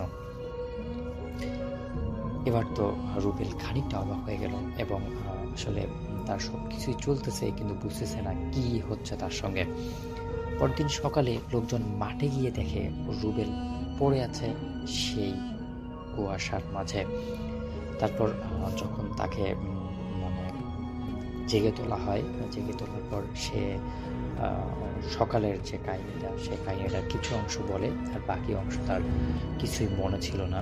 কিন্তু পরবর্তী সময় যখন তাকে একজন হুজুরের কাছে নিয়ে যাওয়া হয়, তখন হুজুরের কাছে সে সব কিছু রাতের যে ঘটনাটা তার সঙ্গে ঘটেছে সব কিছুই সে বলে এবং বলে যে আসলে ওখানে ভয়ঙ্কর কিছু আছে। তো পরবর্তী সময় গ্রামের কয়েকজন ছেলে মিলে রুবেল সহ পরদিন সকালে ঠিক একই সময় সেই যে বটগাছ আছে সেই বটগাছের কাছে যায়, কিন্তু তারা কোনোভাবেই কোনো কিছুই দেখতে পারে না। এরকম করার পর আসলে তারা মানে বুঝতে পারে যে হয়তো আজকে আসেনি। তারপর তারা একটা ফাঁদ আঁকে যে কোনো না কোনোভাবে সেটাকে যেন তারা ভালোভাবে বুঝতে পারে বা ভালোভাবে সেটা নিতে পারে, বের করতে পারে, সেটার জন্য তারা চেষ্টা করতে থাকে। তো পরের দিন মানে সকালবেলা রুবেল বের হয়ে যায় এবং তার যে নিজস্ব যে স্থানটা আছে সেই স্থানটার মধ্যে বসে গরুকে ঘাস খাওয়াতে থাকে। ঠিক তখনই তার পিছন থেকে কিছু একটা তাকে বলে যে আসলে তোমার এটা করা ঠিক হয়নি, তুমি সবাইকে রেখেছো, এরকম কিছু একটা বলে। তখন সে আসলে বোঝার চেষ্টা করে বা বুঝতে থাকে যে আসলে এখানে সত্যি ভয়ঙ্কর কিছু আছে বা এখানে তার সঙ্গে যেটা হয়েছে সেটা আসলে মোটেও ঠিক হয়নি। এর পরবর্তী সময় রুবেল যখন তার নিজ গ্রামে ফিরে যায়, নিজের জায়গায় যখন সে চলে আসতে চায়, ঠিক তখনই তার কাছে একটা নতুন জিনিসের উদ্ভব হয়, সেটা সে কখনোই দেখেনি। আর সেটা হলো যে আকাশ থেকে কিছু একটা মাটির দিকে পড়ছে, কিন্তু সেটা আসলে কি পড়ছে সেটা সে বুঝতে পারে না। তারপর সে আস্তে আস্তে যখন সামনের দিকে এগিয়ে যায় এবং একটা সময় সে দেখতে পারে যে আসলে তার সামনে বিশাল বড় দানব আকৃতির একটা সাদা শাড়ি পরা মেয়ে মানুষ দাঁড়িয়ে আছে। তখন আসলে মেয়ে মানুষটা সে জিজ্ঞাসা করে যে আসলে কি কাহিনী বা কি হলো, কারণ আসলে সে প্রথমবার যখন দেখেছিল, তারপর যখন সে বেঁচে ছিল, তার ভিতরে একটা আত্মবিশ্বাস চলে আসে যে আসলে যেই ভূতটা বা সেই যে যেটা আছে না কিন্তু সেটা তার কোনো কিছু ক্ষতি করবে না। এবং পরবর্তী সময় আসলে সেটাই হলো যেটা সে কল্পনা করছিল, যে এই যে বটগাছটা ছিল সেই বটগাছে যেই মহিলাটা আত্মহত্যা করেছিল তিনি আর কি বারবার মানুষকে ভয় দেখাচ্ছে বা মানুষের সঙ্গে মেলামেশা বা একটা বন্ধুত্বপূর্ণ সম্পর্ক করার চেষ্টা করছে। কিন্তু রুবেল আসলে তার সব কিছু বুঝে ফেলে এবং সেই বিষয়টাই আবার সেই হুজুরকে গিয়ে বলে। পরবর্তী সময় হুজুর আসলে রুবেলকে একটা তাবিজ পরিয়ে দেয়, যেই তাবিজটা থাকার কারণে রুবেলকে আর কখনোই কোনো দিনও সেই যে আত্মহত্যাকারী মহিলা ছিল সেই মহিলাটা দেখা দেয়নি। তারপর থেকে সেই যে বটগাছটা ছিল সেই বটগাছটার কাছে গিয়ে সে একদিন আর কি ওই বটগাছটা কেটে ফেলে সবাই মিলে এলাকার, আর তারপর থেকে সেই এলাকাটা জিন মুক্ত বা মুক্ত হয়। তো দর্শক, আসলে বর্তমান সময় চলতেছে শীতের সময়। এই শীতের সময় আপনাদের যদি কোনো গল্প থেকে থাকে, যদি কোনো ভালো লাগার গল্প পছন্দ হয়, সেইটা কিন্তু আমাদেরকে জানিয়ে যাবেন আমাদের ভিডিও কমেন্ট বক্সে। তো দর্শক, আমরা শেষ করছি আমাদের আজকের এপিসোড। আবার দেখা হচ্ছে নতুন ভিডিওতে নতুন টপিক নিয়ে। ভালো থাকবেন, সুস্থ থাকবেন, আল্লাহ হাফেজ।